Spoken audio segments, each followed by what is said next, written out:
This is your home for the Cardinals. Eudora Sports Live.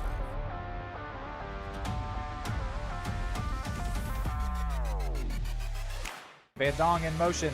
The give is to Moody. Moody ducks down and dives in. He's standing over the ball. He's going to take it quickly. Looking across the field, and he's got it! It's Jude Whalen. And now Addy Hephill puts it away for the Cards. They'll take a 2-set lead. Hendrickson in motion, give to Duncan. Duncan, and he trucks the safety. Is he in? It's time for the Cardinals on your home for Eudora High School Athletics. Eudora Sports Live.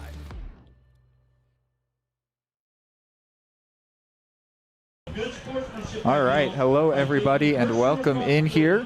We've got a bit of a different setup for you today. It's going to be audio only, but we are here in Eudora. It will be the Cardinals taking on Bishop Miege, a fantastic matchup, a tough matchup for the Cardinals here in the playoffs. We will have some pregame show for you, but yeah, this is going to be what the setup looks like. There is a live stream over on 810. Maybe you could get two screens going if you want to hear from us, but see the game. But we will try and keep you, we will keep you up to date with everything up to the minute here. So that is going to be what the setup looks like for today. Thank you so much for joining us. We will go to a break, and when we're back, we will have some pregame information and the pregame show for you here on Eudora Sports Live. We'd like to thank Eudora.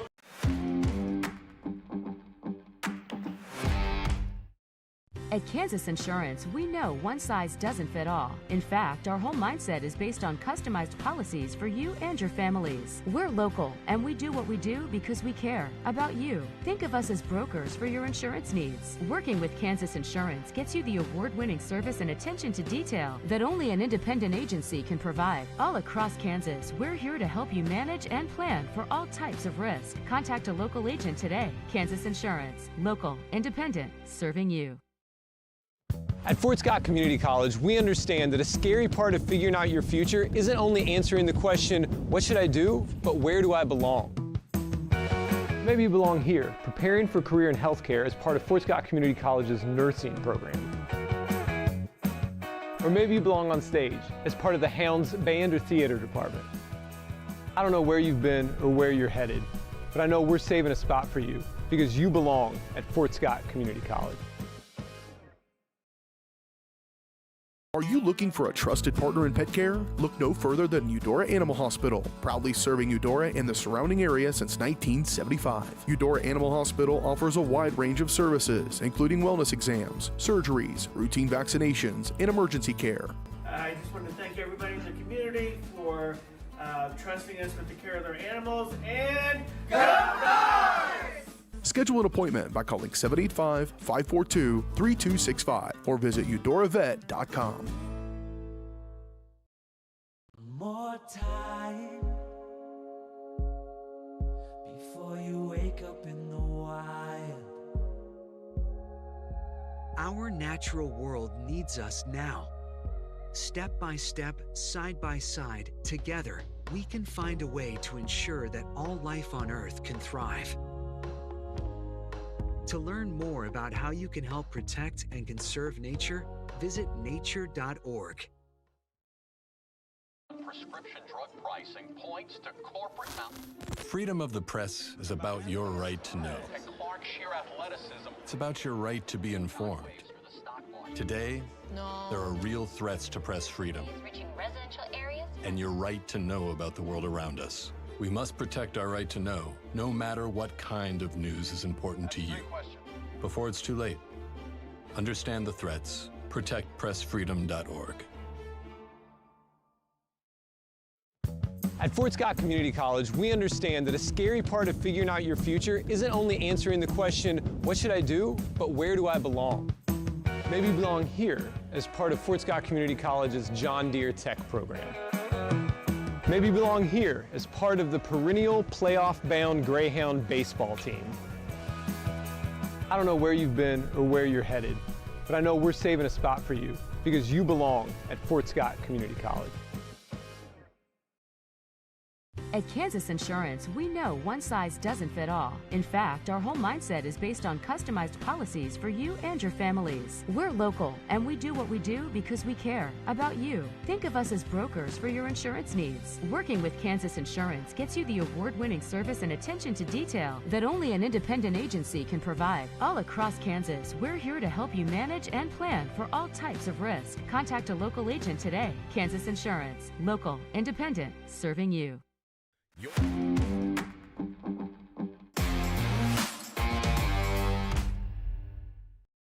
All right, welcome back in here. We're about 12 minutes out from kickoff. As you can see, Reed McAvoy here with Hayden Harves by my side for this call.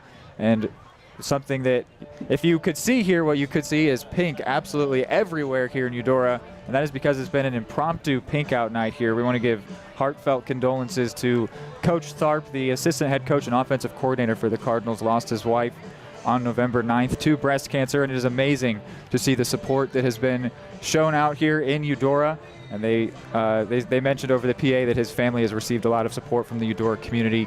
Just want to say a thank you to everybody in the Eudora community for showing that support. And we also have a message from Coach Steffen. He said, Coach Tharp, if you are listening tonight, Coach Steffen and the Cards have your back. We love you, and we're going to get you another 2 weeks.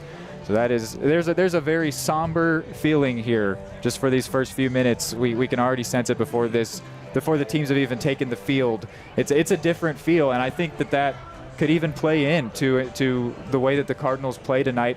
But it's going to be tough without their offensive coordinator. That's a big thing, a big coach to not have present.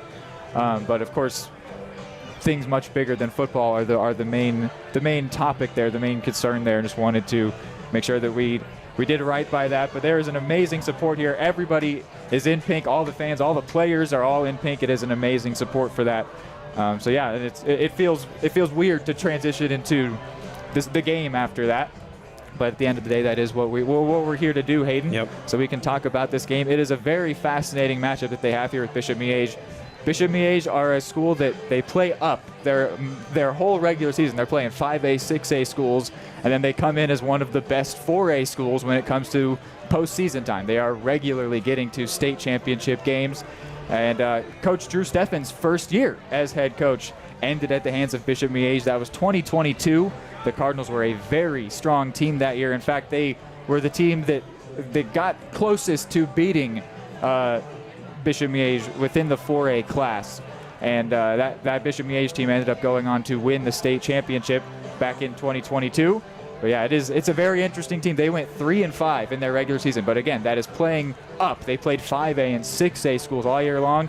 Then they come into the playoffs. They crushed Atchison, and then got a pretty comfortable win over Tongi last week as well. Not quite as handily as their win over Atchison. There was not even a question in that one. It was 30-6 over Tonganoxie, but they scored more than 50 against Atchison. But yeah, this is a very interesting matchup. We can get into some stuff that we heard from Coach Steffen. But Hayden, what do you make of coming into this matchup? I mean, the Cards are taking on 13 seed Miege at home. By all accounts, it should be easy, but that is not what this is going to be. This is likely the toughest opponent they'll have thus far. No, absolutely. And I just mentioned it to you in the break that I almost feel as if they win tonight, the sub-state matchup next week almost feels like a guarantee that it's going to be a more favorable matchup than this one seems to be on paper. And you look back through the history, as you said, Bishop Miege, 3 wins in the regular season. They came out just 3-5 entering the playoffs. And you and I last week, when we watched Bishop Miege upset Tonganoxie on paper, we looked at them and said, they're 3-5. How on earth did they beat Tonganoxie? And after a little bit of talking with some of the coaches, the athletic director here, once we found out what their competition looks like during the regular season, we very quickly shifted from the mindset of, oh, they only won 3 games to, oh my goodness, they won 3 games. Like, this is such a strong team. As you mentioned, they played a few years back, and Eudora did put up a good fight against them. But this is going to be, I think, I agree with you, the toughest test the Cards have had all season long. They're going to have to execute well. They're going to have to play well.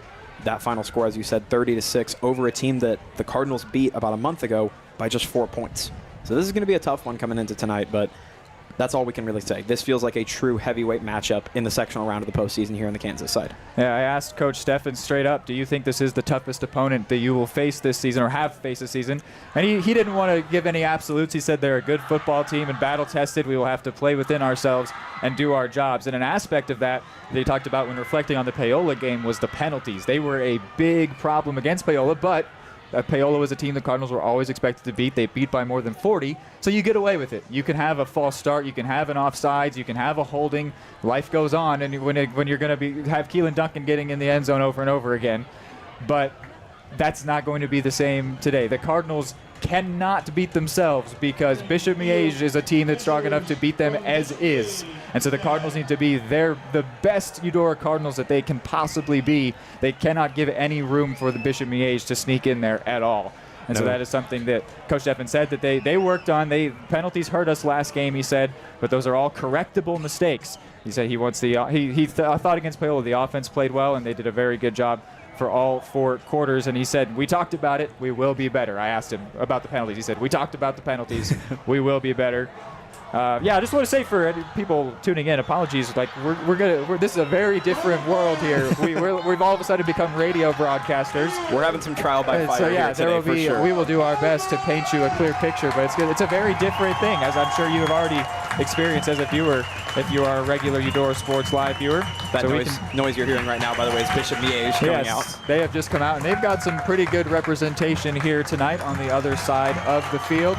But man, the Cardinals crowd is here in droves, and they are all in pink. The Cardinals also run out here. They've all got pink socks on, pink sleeves. Every single player has a tinge of pink. Bryce Mulvihill, pink tape on the elbows. And to think that that's something that has only come into fruition in the last 5 days is really cool to see how pervasive it is. It's everywhere. And it means so much more. The players were wearing pink as well in October because that's Breast Cancer Awareness Month. Of course. But this is very different now. It is. And yeah, you can feel it and you can see it. So back to the questions from Coach Steffen. I asked what is Miege's strengths as a team? What are the areas you're going to look to exploit? He said they do a great job in their pass game and the RPO game. Their QB can extend plays and run it. We have to be solid there. That is going to be tough because we were talking a whole bunch in the Paola game. Teams don't pass against the Cardinals enough. They should do it more. And then we saw Paola try it quite a bit. It didn't quite work. I think that was somewhat down to their quality, but also that the Cardinals did well. RPO, though, is a whole other world, and we'll get to hear more from you throughout the game as it goes on. You'll see that play out and give some insight on that. But RPO is going to be tough to deal with. That means that's the type of thing that succeeds at the college level. And if this is a team that is running it against 5A, 6A schools, that is going to be tough to deal with. Yeah, I mean, they're going to be good at it. There's no doubt whatsoever to me that they're going to be very strong at executing it. They're going to do it well. The biggest thing that's going to come down to on the Eudora defensive side to me is just discipline with this defensive line and these linebackers. It is going to be critical tonight that they do not flow into gaps over aggressively trying to get those big plays in the backfield without seeing something to confirm that, because that's where the RPOs will thrive. If these Cardinals linebackers are overplaying the run or overplaying the backfield trying to get sacks on passes, Bishop Miege is going to be able to toy with them all night long, just going back and forth, running it when the Cards are committing to the pass and passing it when they commit to the run. But it's a strong strength, and it's going to battle test this Cardinals team for sure, because as you mentioned, their two strongest strengths as an offense seem to be the two things that we have seen the Cards maybe look the weakest against defending so far this season. I think they got some good reps against Paola, some reps that will prove to be very important tonight. I think a key figure will be Des Hubler in the pass coverage, Cy Thomas as well. Those are the two cornerbacks. They will be so important. Safety play, Elijah Cloves. What's the D-line going to do there? It's going to be the whole unit, but if the pass coverage is called into question, it's going to need to be great tonight. And the Cardinals have some guys that can execute, but as we said, the Cardinals cannot be anything less than the best version that they have. They can't play anything less than the best game they've played all season. Yeah, I mean, it's going to take all cylinders as well. They're going to have to play well. The pass rush is going to have to be great. The secondary is going to have to be great. The linebackers are going to have to be disciplined and only go when they see something that tells them to go on defense. It's going to have to be a complete game. And the other thing that I kept seeing throughout this season with the Cards, when they played really good opponents, quality teams, think about Topeka Hayden, Tonganoxie, Spring Hill, in those games, the reason why it seemed like in the second half they were so strong at being able to just walk away, to me it was the fact that they never made any critical mistakes. They never had the big interceptions, the big fumbles, bad snaps, missed kicks, blocked kicks. Those things just didn't happen when they played really good teams. That's going to have to be the case times 2, times 3 tonight. They are going to have to be the best version of themselves. And also on defense, they're going to have to force mistakes actively from this Bishop Miege offense. That's going to be far and away their best opportunity to get a win tonight. Yeah, so then we also asked him what are some things, some areas you're going to look to exploit. And he said that the focus for us will be doing the things we can control, playing within ourselves, making sure we communicate any adjustments. That's going to be big for covering the RPO and also playing on offense. You know, out there on the field, you're going to make adjustments. You're going to call audibles. They need to be able to make sure they're all on the same page. And just factoring in the representation for Bishop Miege, they'll be loud. It won't be easy. No, it's a full stand over there. So that will be a big point tonight. We've got the coin toss going on here. Let's see what the result of that is. Cardinals going right to left on your dial. And it looks like they will be kicking off. So I believe I heard that they won the toss and chose to defer, which has been common for them all season. Yep, so they'll start with the ball in the second half. They will kick things off. And they will be Miege going left to right here for the first quarter. Cards going right to left. It is 65 degrees, a very nice day, especially for being mid-November. We've had some colder game days very recently. Yep. But it is going to be a pretty nice day, and I was actually thinking about that, Hayden. That almost doesn't benefit the Cardinals. That makes it easier to pass. That makes it easier to see and do everything that you want to do and catch the ball well. And the Cards, you know, they're a run-heavy team. You cannot overemphasize how run-heavy they are. And I think that works better in the cold or in the rain. And on a day like this, you'd almost rather it, you'd rather it be a little like 20 degrees colder or more. For the sake of us as broadcasters and for the fans as far as spectators go, it would absolutely be beneficial for the weather to stay as it is. For the Cards on the field, if this game was icy or it was wet outside or the wind was really bad or it was frigid cold, that would absolutely benefit them because you're making Bishop Miege's biggest strength less of an easy card to play, and you're making the Cards' strength just get emphasized because you can run the ball in any weather. It's obviously harder in the cold, but you can run the ball in the rain or in the snow much easier than you can throw it. Cardinals are set to kick this one off here. Dunback sends it deep, going to the left side, caught right in front of the Eudora end zone. Coming out of it is the Miege returner. He's out to the 20, to the 30, now the 40 on the far side of the field. Around midfield, and he gets crushed to the ground. But they will be starting around the 46-yard line here to get things going. The returner there, Carlos Rodriguez, brought it out 40 yards. Yeah, that was a big one, and that's going to be really big, I think, for Bishop Miege's offense tonight. Being able to get good field position to start out, that's going to be critical for them. And I'm really interested to see, as the Stags offense trots out on the field here, to see what kind of approach the Cards defense takes to them. Because if Bishop Miege, and it sounds like a holding call is going to be called against the Stags. Yep, there's a flag here against Miege, and it will be backing them up significantly. Rodriguez took that one out from his 1-yard line. It's a spot foul, so it'll be backing them up to the 18-yard line here to get things going. So the first play, it'll be a handoff to the back, going right up the gut, brought down after getting maybe 7 yards there. Yeah, that was Vinny George going right up the gut. And the Cards defense has been strong all year against the run up the middle, but Bishop Miege taking no time to attack it. It's 2nd down and 1 now, 9 yards on the first rush. Here's the second play. It's a screen, and it falls incomplete. We were just talking about how the weather might be beneficial, but Rodriguez drops that one wide open on the screen play. Yeah, that certainly should have been a good, easy first down for the Stags, but nonetheless, Cards do come away with it with the advantage. Going to bring up 3rd down and short. Got to think the Stags will be trying to go to the pass game once again here, as although the catch didn't happen, they were open on that first pass attempt. Stags moving quickly. They go 4 wide. It's going to be a handoff to Rodriguez, and he fights for the first down, and he's got it. Yeah, doing a really good job, and I've seen Rodriguez and Vinny George have both gotten carries tonight. Says something about Bishop Miege's offensive approach. They do have 2, it appears, at minimum capable running backs back there. They are moving very quickly. 3 wide here, 4 wide.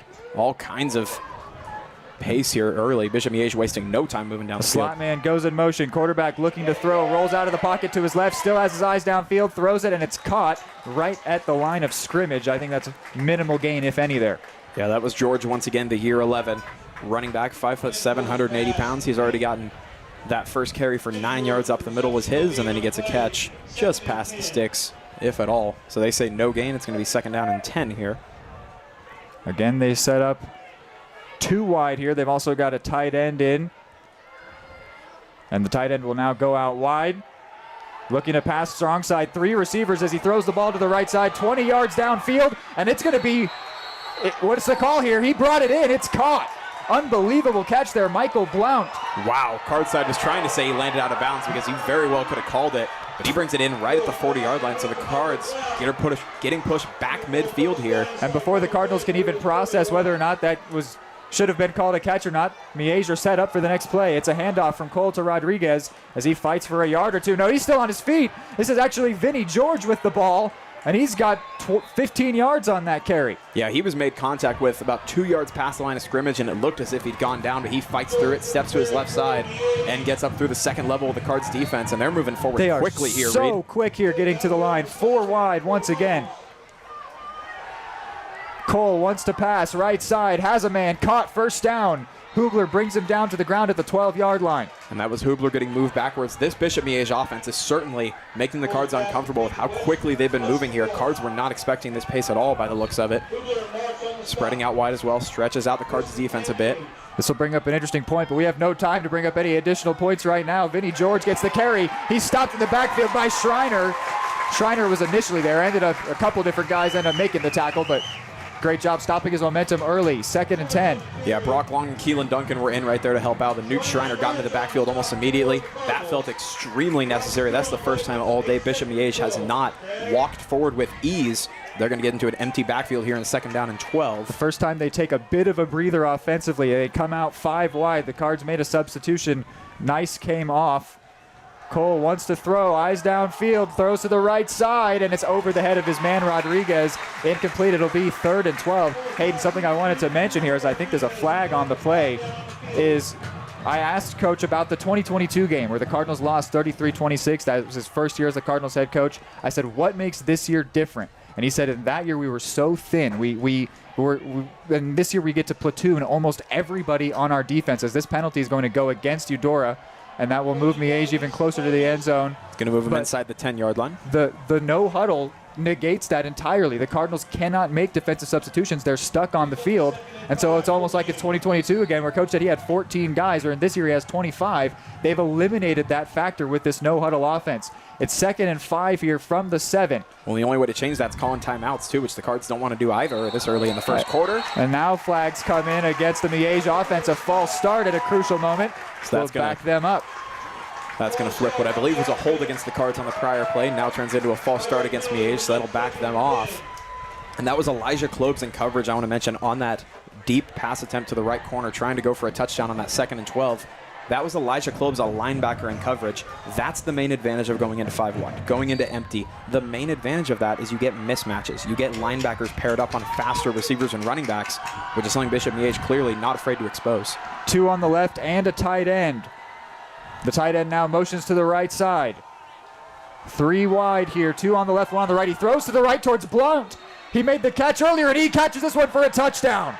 Wow, so with no time at all, just over 2 minutes in total on the possession, Bishop Miege marches right down the field. They only ran it about 3 times. And a quick, and I mean very quick drive for the Bishop Miege Stags results in the opening drive touchdown of the game here, moving the Cardinals backwards almost without any kind of effort. They were moving so fast. And it looked like the Cards never really had an answer for it. As you said, you can't substitute players and keep them fresh when you're never giving them an opportunity to make substitutions. They now set up for the PAT to make it a 7-point lead here. Snap is down, kick is up and good. It is 7-0 here. The Cardinals find themselves trailing early, and very early at that. Miege's no-huddle offense gets them a touchdown on the opening drive. Your home for live, local sports. Varsity Sports Live delivers professional level coverage. with high-quality video and broadcasters that know your schools and community. Touchdown, Tonganoxie! With the support of local businesses, you never pay to watch varsity sports. Live, local, free high school sports coverage. That's Varsity Sports Live. Grass gets it away. Moore's down the middle. And he makes the catch in the end zone. Touchdown, Trojans! Keep up with the action at varsitysportslive.com. Live, local, free high school sports.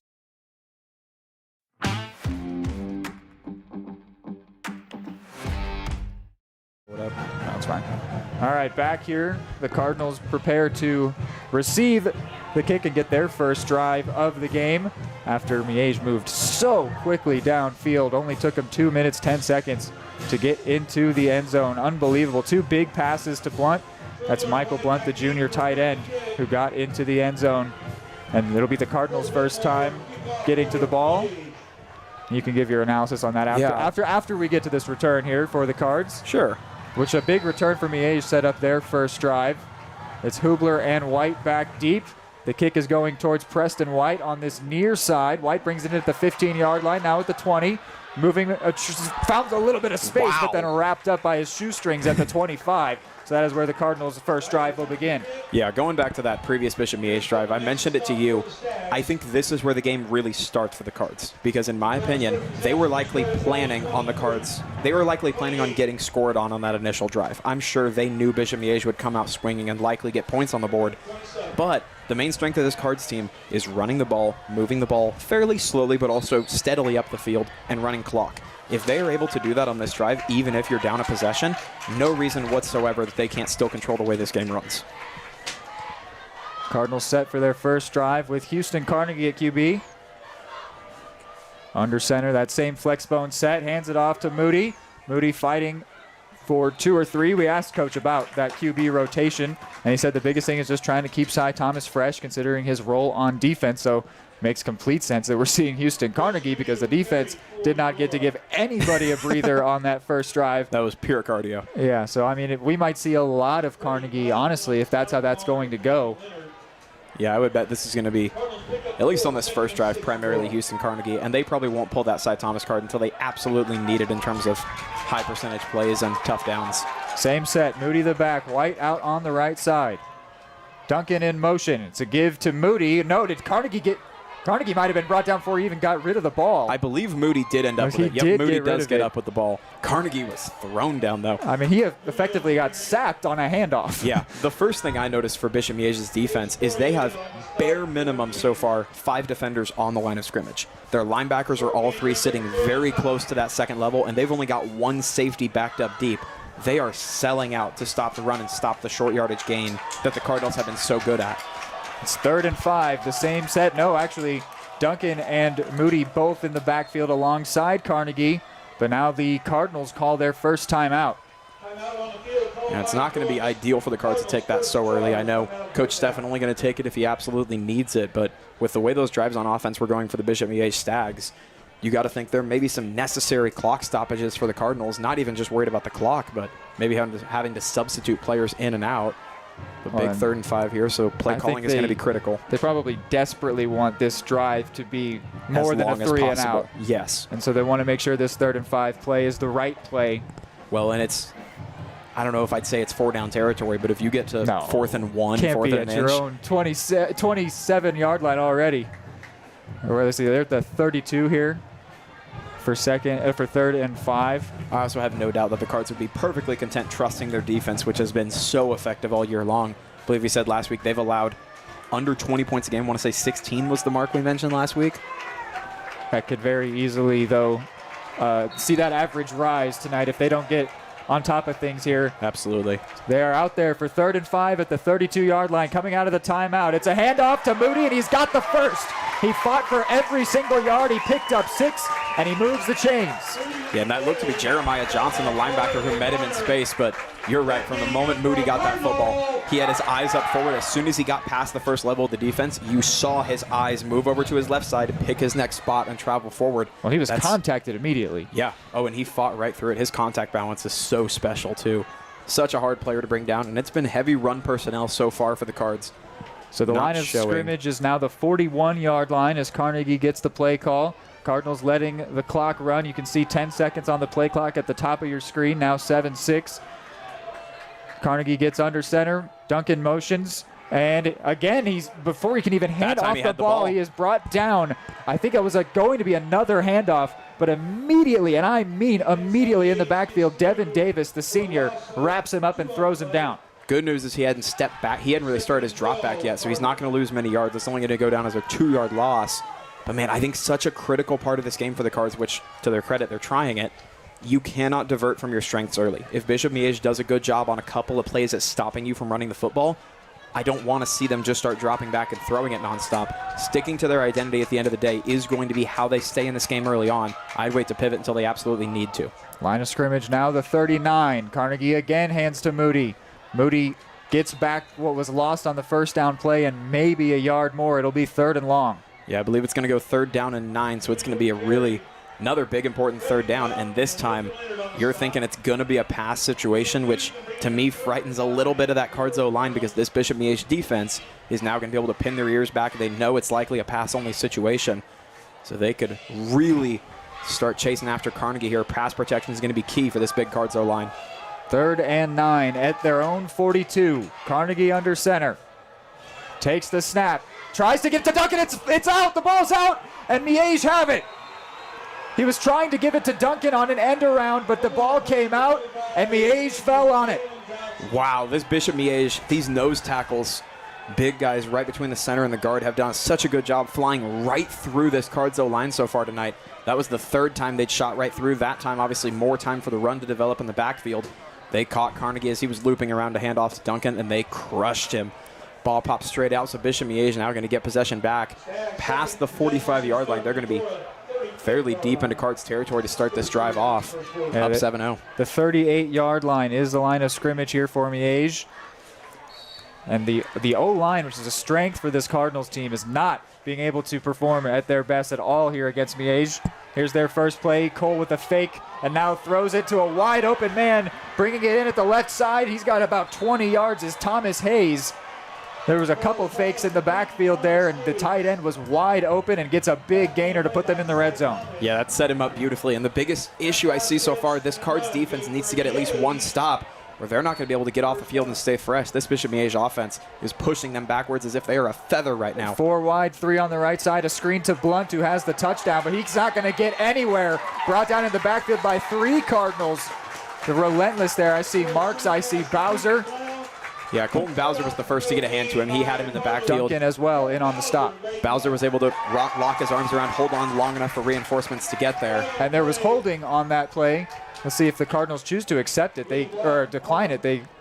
It's considerable at this point if they want to make it 1st and long or decline it and let it be 2nd and less long. But I think that play still went for a loss. I want to say it'd be 2nd and 12, 2nd and 13, somewhere around there. I would probably take the minimum downs, but they do decline it. Coach Steffen opts to let that play stand because the Cardinals got to that screen really quickly. So Miege are backed up to about the 18-yard line. And plays like that let the defense breathe a little are really significant early on here because we know this Cards defense likes to get aggressive. Again, 4 wide, 3 on the left side this time. Cole looks to the left side, throws over the middle, has a man. What is it? Is it caught? It is. It's brought in. Another touchdown. Jeremiah Johnson, the senior. He was in tight coverage, but still made the catch. Very tight coverage. He was running up the seam on the left side, and he had Keelan Duncan trailing him right at his hip. And Keelan Duncan actually, it appeared perfectly timed, stuck his right arm out and tried to swat that ball away, and he just mistimed it by a hair. I think he might have been a tad late to it. Just allowed the ball to thread in perfectly. Bishop Miege off to a white-hot start here so far. They just move so quickly down the field. And the fact that they were given a short field by their defense only made it easier. The PAT is up and good. It is a 2-possession lead here for Miege, and we're about 7 minutes into the first quarter.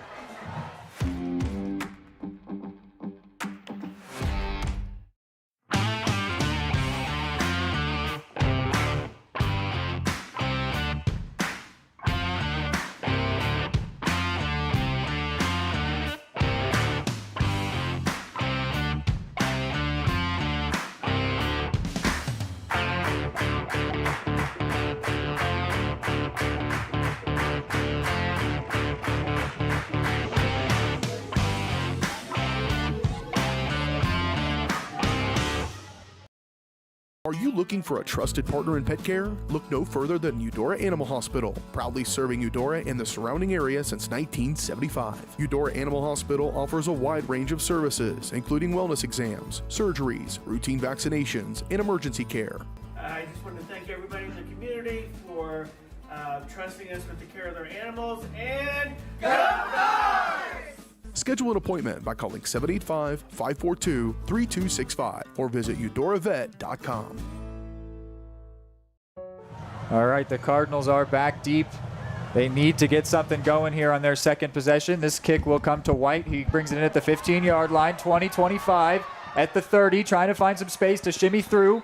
And he is brought down right at the 31-yard line where the Cards will begin their second drive. Hayden, how big is this drive? Oh, this drive is massive. I mean, the biggest note I mentioned to you in the break was they cannot afford to go backwards. At any point tonight, they have to get positive yardage on every single play. Offensive line has to start doing better at blocking those tackles and edge rushers up front, because that's the tipping point so far tonight. That is the main story of the night, is the fact that once they get moved backwards, this Bishop Miege defense is stout enough that they're not going to be able to get big chunks on them very often.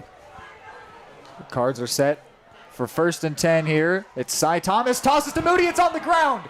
And Moody, I think, was able to fall on it. He was back at the 20-yard line. Cy Thomas in a QB for this second drive, and it was a halfback toss to Moody, who did not bring in the ball. So now it's going to set up a 2nd and 20. And that one just screams nerves to me. That looks like a Cards offense that is now thinking, we're about to get hit. Like, as soon as I get this ball, I'm going to have contact made with me. So they're already worried about making a move after they get the ball in their hands, and I see that as a pure concentration drop. And it does look Cy Thomas now, the quarterback remaining in the fold. That is Coach Steffen wanting some of that explosiveness, as you mentioned.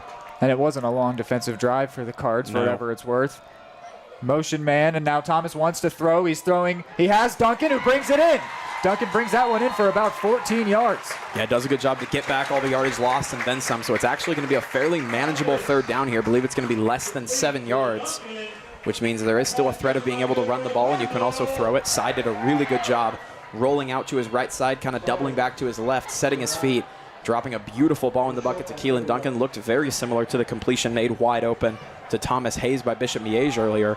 Cards offense is going to have to throw the ball well. And 3rd and 3, it's actually very possible to run for a first here. Yeah, it turns out to be a 15 or 16-yard gain there. And this is a toss to Moody. This time he gets it, and he's got the first. He's fighting to the right side as much as he can. Brought down just shy of midfield.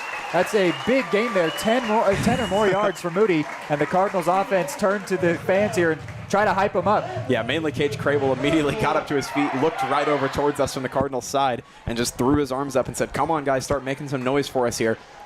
And that's a really impressive bit. And now if you're able to get the run game going, the threat of Cy Thomas being able to move on the ground also comes into the picture. Cards offense can open up the playbook quite a bit here, thanks to a couple of really clutch plays on those last couple. The pace of these offenses could not be in more contrast. The Cardinals taking their time, running down the play clock, and the Miege moves so quickly. Thomas drops back, wants to throw, has time, but then throws no one in the area. He was looking towards Preston White. It was impressive to see how much time he had there, because we have seen the Miege get through the offensive line so quickly. Well, I think I might know why. Right before I looked down, I absolutely thought I saw some movement from the left side of the Cards O-line, and you could see when Cy Thomas stepped back, he was almost ready to toss the ball down as if it was going to be whistled dead. Kind of waited for it, realized it wasn't going to be blown, and figured he could throw it back, throw it a little bit farther downfield, but just that might have been one that the Cards got away with right there. But now yet again, 2nd down and 10. It could have been picked. It was not an accurate throw from him, unfortunately. Here's 2nd and 10 at the 48. This time it's a keeper for Cy Thomas, and he's right at midfield and falls forward down at the 49 or 48 of Miege. Yeah, that fall forward is actually significant. That turned what would have been 3rd and 8 probably into possibly 3rd and 7, maybe a little bit shorter. So it's, again, a down where they have the threat of being able to run the ball, also throwing it. 3rd and 6 is the official ruling. So Bishop Miege's defensive line does still have to think about the run just a little bit, especially with Grayson Moody showing he's capable of those longer runs. But so far here, Cards offense showing they're capable of moving the ball. Just comes down to execution in these bright lights moments. 3rd down at the Miege 48. Thomas tosses to Moody. Moody taking off towards the line for the first down, and he's brought down short. They will be 2 or 3 yards short on 4th down. This is certainly potential go-for-it territory because they're in Miege territory, and it's going to be 4th and very short. Yeah, Cy Thomas wants to go for this one, and again, before he could even toss that ball, Cy Thomas had a Bishop Miege defender's arms wrapped around his hips. It is incredible how quickly they're getting into the backfield right now, and you can tell the Cards' rush game is starting to adjust to that. These handoffs have all been quick, not very long developing.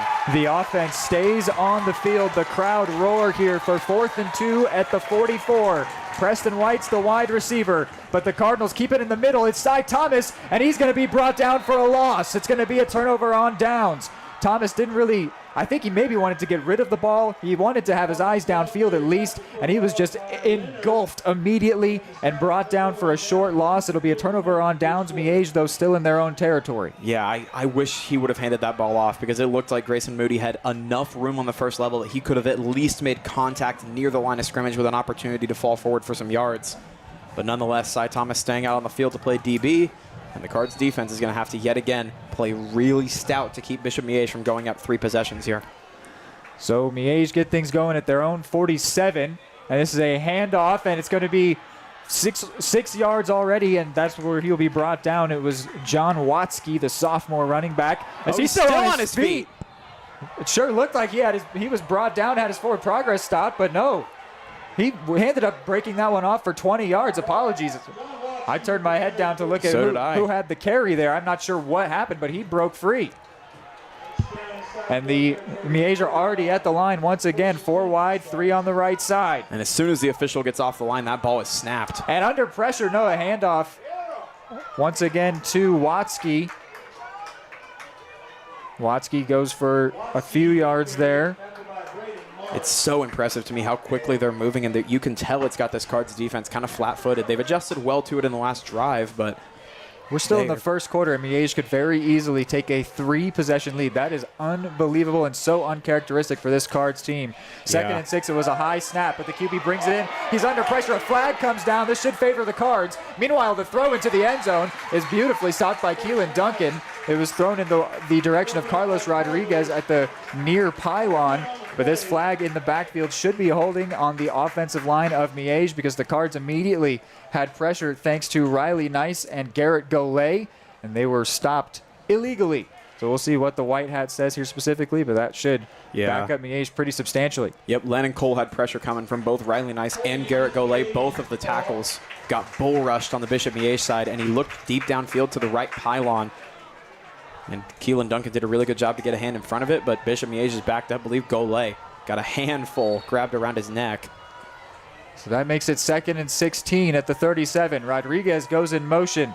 There are 4 receivers. Cole wants to throw. Duncan's in his face. Still chasing him at midfield. Now he throws it away, and it's going to go out of bounds, incomplete. Keelan Duncan getting amazing pressure there. All of a sudden, the Cards breaking through the Miege offensive line. Yeah, Keelan Duncan single-handedly threw off that play, because Cole would have had a man downfield, as we know he's had all day long, if Keelan Duncan did not force him to reset his feet to get away from him. He physically couldn't have gotten rid of that ball at the top of his drop without being plowed by Keelan Duncan, who was coming right up the middle. And the story of the night so far to me is that Bishop Miege has actually been shooting themselves in the foot quite a bit in terms of offensive penalties, despite the fact that they've been effective on offense. For once, Miege make a couple substitutions. The Cardinals make one of their own. It's 3rd and 16 after the incomplete pass. Cole wants to throw. Looking eyes downfield. Under pressure, evades the pocket. Running over it. Oh, no. Looks like it was a face mask that brought him down. Leland Bradshaw copped a handful of his helmet there. Oh, and otherwise, I think that was a favorable situation for the Cards to make the 3rd down stop. But this will be a big gain on the face mask from Bradshaw. And it looked fully accidental. Cole kind of dropped his head when he ran through that level of the defense. You can tell they thought it was going to be a shoulder pad at that level, and he did have a head of steam, though. Without that face mask, he could have easily made it a big gain and at least set up potentially a field goal. And the officials are still talking things over, but now they will make the face mask call. It's against Leland Bradshaw, and it turns it into a 1st down from the 3rd and 16. Goodness, I mean, penalties have been not a big issue for the Cards so far tonight, but that one just feels devastating. When you're already down 2 scores, every mistake is going to feel like it's magnified tenfold. And that's different from the penalties we saw against Paolo. That's not a procedural penalty. As you said, no way that was intentional. Just a mistake there, but that is a costly mistake, as now Miege have new life, 1st and 10 in the red zone at the 16-yard line. Cole takes the snap, hands it off. The give is to Watsky. And Watsky, I don't know if he picked up a yard. He was fighting for it on the left side. The Cards defensive line bringing him down. I see Brock Long. Garrett Golay in there as well. Both did a really good job to get right to him. And I think it's going to go down as a gain of a yard is what they'll say. And clock ticking here. Bishop Miege trying to get points before the end of the first quarter, inevitably. They're treating it like the end of the second quarter or the fourth quarter of the game. Very much so. As they have been since they touched the ball, since second one of this one. It's a little toss forward to Watsky to the right side. Jet sweep sort of play, and he's brought down Cage, Crable, and Bowser in on the stop around the 8-yard line. Yeah, it was a jet sweep. He started on the left side of the line and just flowed right, grabbed the ball. He was able to get immediately through to the linebacker level of the Cards defense, where you've got to be perfectly sound on your tackling. Cards do a good job to limit the damage. A 3rd and 2. Miege still getting set here. They've got 3 wide to the left side. It is a handoff to Watsky again to the left side. He has room. He's going to go out of bounds right at that first down marker, and he will move the chains. Yeah, he had room until Colton Bowser and Newt Schreiner both came flying in from that side, and they pushed him out of bounds right at the marker. It looks as if they're going to call him short. Yeah, there's a 4th down indication out there. It's going to be 4th and very short. I don't think he got even close to the line of scrimmage. I think he was pushed out right by the line. So this is at the 8-yard line. Miege with a 4th and 2. They could get a first down and set up a 1st and goal, or they could just go straight for the end zone. They've got a crowded backfield here, a formation we have not seen. Blunt motions, and he's going to get under center. This is the tight end under center. Blunt takes the snap, and he's going to be stopped, at least initially. A flag comes in, and I think he's going to be stopped short. We'll have to see what the flag is. He was stopped short. There's a lot of movement up here at the line, so I'm interested to see which way the flag goes, Reed. I think that was basically a trick play from Miege. They had the tight end run in under center and take that like it was a QB sneak type play on 4th and 1 or 2. And then the flag came in the Miege backfield. We will see what this is. This is a big call here. If it favors the Cardinals, they'll just decline it and take the turnover on down. Well, there you go. Cards defense is coming off the field. Bishop Miege offense coming off. Yeah, cheers come out. We haven't seen the official indication, but that tells us essentially which way it's going to go. Looks to be an illegal push on the Bishop Miege side, they say, so you got to think somebody. It said shift. Illegal shift there on Miege. So the Cardinals decline it. They make the stop there on the tight end sneak, and they will start at their own 8-yard line. This is dread zone territory, no question. Certainly. And they desperately needed that stop, though. I mean, just keeping it from being 21-0 at the end of the first quarter is going to be massive, but you've got to be perfect on these few downs. A 3 and out here, or Lord forbid something bad on a snap, would be devastating here to the Cardinals. So here is the Cardinals, 1st and 10, their own 8, 30 seconds to go in the end before the end of the quarter. Carnegie hands it off to Moody, who falls forward, maybe picked up half of the 10 yards that he needed. Yeah, he was met pretty much immediately at the line of scrimmage. His progress was stopped. He did a really good job to take a step to his right and bounce it outside. Was able to get upfield and grab a push from his oh-so-reliable offensive line, which gets him, I believe, about 4 yards. So it's going to be 2nd down, a little bit manageable, and they're just going to walk it right down to the end of the clock for the first quarter here. So that will be the end of the first quarter. Maybe an intimidating first quarter, the way that played out. Miege came out, they set the tempo. They were very dangerous, very efficient, very effective, and that's given them a 2-touchdown lead. But the Cardinals defense proved that Miege are fallible as they made a turnover on down stop and are now struggling with being stuck in the shadow of their own uprights. We'll take a break here after the first quarter. Charlie was born at LMH. We had a great team of nurses. For the best care for your pet, choose DeSoto Veterinary Clinic. Dr. Matt Fair and his team are dedicated to providing high-quality medical care with compassion and a personal touch. They treat every pet as their own, ensuring they receive the attention and respect they deserve. For routine checkups, testing, vaccinations, chiropractic and acupuncture care, or surgical services, you can trust Dr. Fair and his team at DeSoto Veterinary Clinic. Call 913-585-1115 to schedule an appointment today or visit DeSotoVetClinic.com.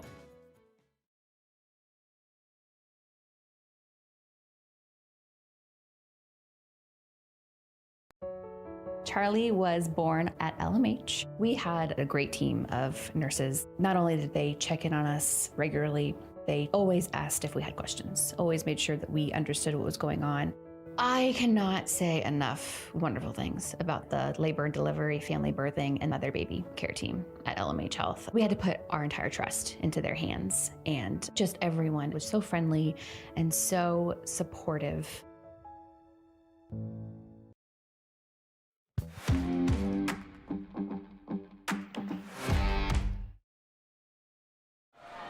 coming in here to start the second quarter. Cards are at their own 13-yard line for a 2nd and 6. Motion man is Mulvihill, who goes out wide. It's a toss to Moody, who's going to the left side where Mulvihill was previously, and he's got the first down. Moody with some blockers, and he's brought down at the 25-yard line.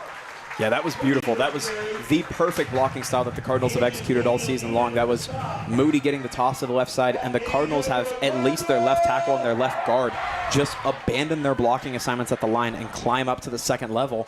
And what it creates is this massive runway for Moody where he's got 2 blockers 5 yards or so in front of him, where he's able to very clearly pick out which way he wants to go, where his blocks are developing the strongest. So really, really good job from the Cards. So far, in critical situations, 2nd and 3rd downs, they've done a really good job at moving the chains when they need it. Yeah, so that did move the chains and creates a 1st and 10 at the 26-yard line. And this one will be another, no, this was a, oh my, I don't even know the that was a read option. It's a toss to Duncan, and Duncan's got the first.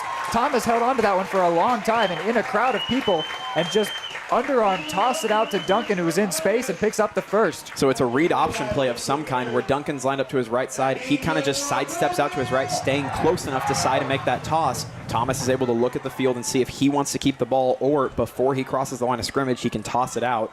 They did a good job there to not toss that ball forward, which would have been an illegal toss of some kind, but nonetheless, another huge play to get the Cards right up to the point of midfield. So here's another first down play. This time it's a give to Moody, and Moody's fighting. He's got the first, and Moody goes down in Miege territory. He had to break through 3 or 4 tackles along his way. And this Cardinals line in front of us, this fan section is standing up to their feet. The regular section is up and loud as well. These Cardinals running backs starting to get a little bit of momentum here, Reed. This is going to be big. Crowd noise is going to be on the Cardinals side for the first time tonight. They're actually starting to get a bit of momentum. They've brought themselves out of the deep depths of the dread zone, starting that drive at the 8-yard line. And they've brought themselves all the way out past midfield within just a couple of plays. Yes, they're at the Miege 39 now. Preston White's the lone wide receiver. Mulvihill motions to the left side. It's a give to Moody. No, Thomas keeps it. Thomas under pressure, trying to fight for anything he can, but he's going to be brought down for a loss of 3. Yeah, he did a good job to not lose as many yards as he could have. If he gave it to Moody, it likely would have been a gain of maybe a yard, likely down at the line of scrimmage. Cy Thomas initially missed the block. Looked like he was going to get at least more than that, but Bishop Miege reinforcements quickly came in to rally and tackle and keep it to a minimal gain for the Cards. And now players down on a knee here as a... Looks as if an injured stag, perhaps. I think this might be Cy Thomas down. I'm not sure, but there's an injured Cardinals player. We'll go ahead and take a step away for a second and come back with some more information. At Fort Scott Community College, we understand that a scary part of figuring out your future isn't only answering the question, what should I do, but where do I belong? Maybe you belong here, preparing for a career in healthcare as part of Fort Scott Community College's nursing program. Or maybe you belong on stage as part of the Hounds band or theater department. I don't know where you've been or where you're headed, but I know we're saving a spot for you because you belong at Fort Scott Community College. So it is indeed Cy Thomas that was down. He is now walking off under his own power, which is good to see. But he does not have his helmet with him, which is generally a sign if a player... They're still under evaluation, at least at this point.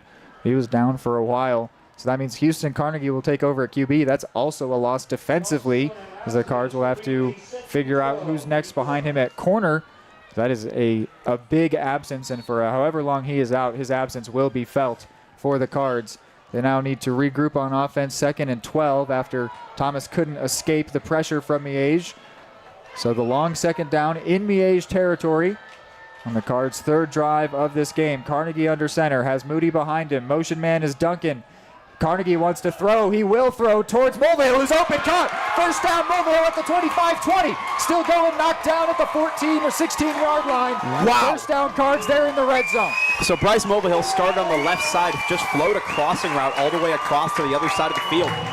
Carnegie did a really good job. It was a straight drop back, set his feet. He knew where he was going to go the entire time with the ball. And Carnegie, who's been spotty on his accuracy at times this year, delivered a perfect ball into the hands of Mulvihill with 3 Bishop Miege defenders right on his heels. That ball had to be placed perfectly, and Houston Carnegie does just that. Cards, again, showing off in the clutch here in big moments. Mulvihill also did a great job to get open, find that space. He did. Cards 1st and 10 at the 17. Toss to Moody to the right side. Cuts up. He's at the 10-yard line, stumbles and falls right at the 10.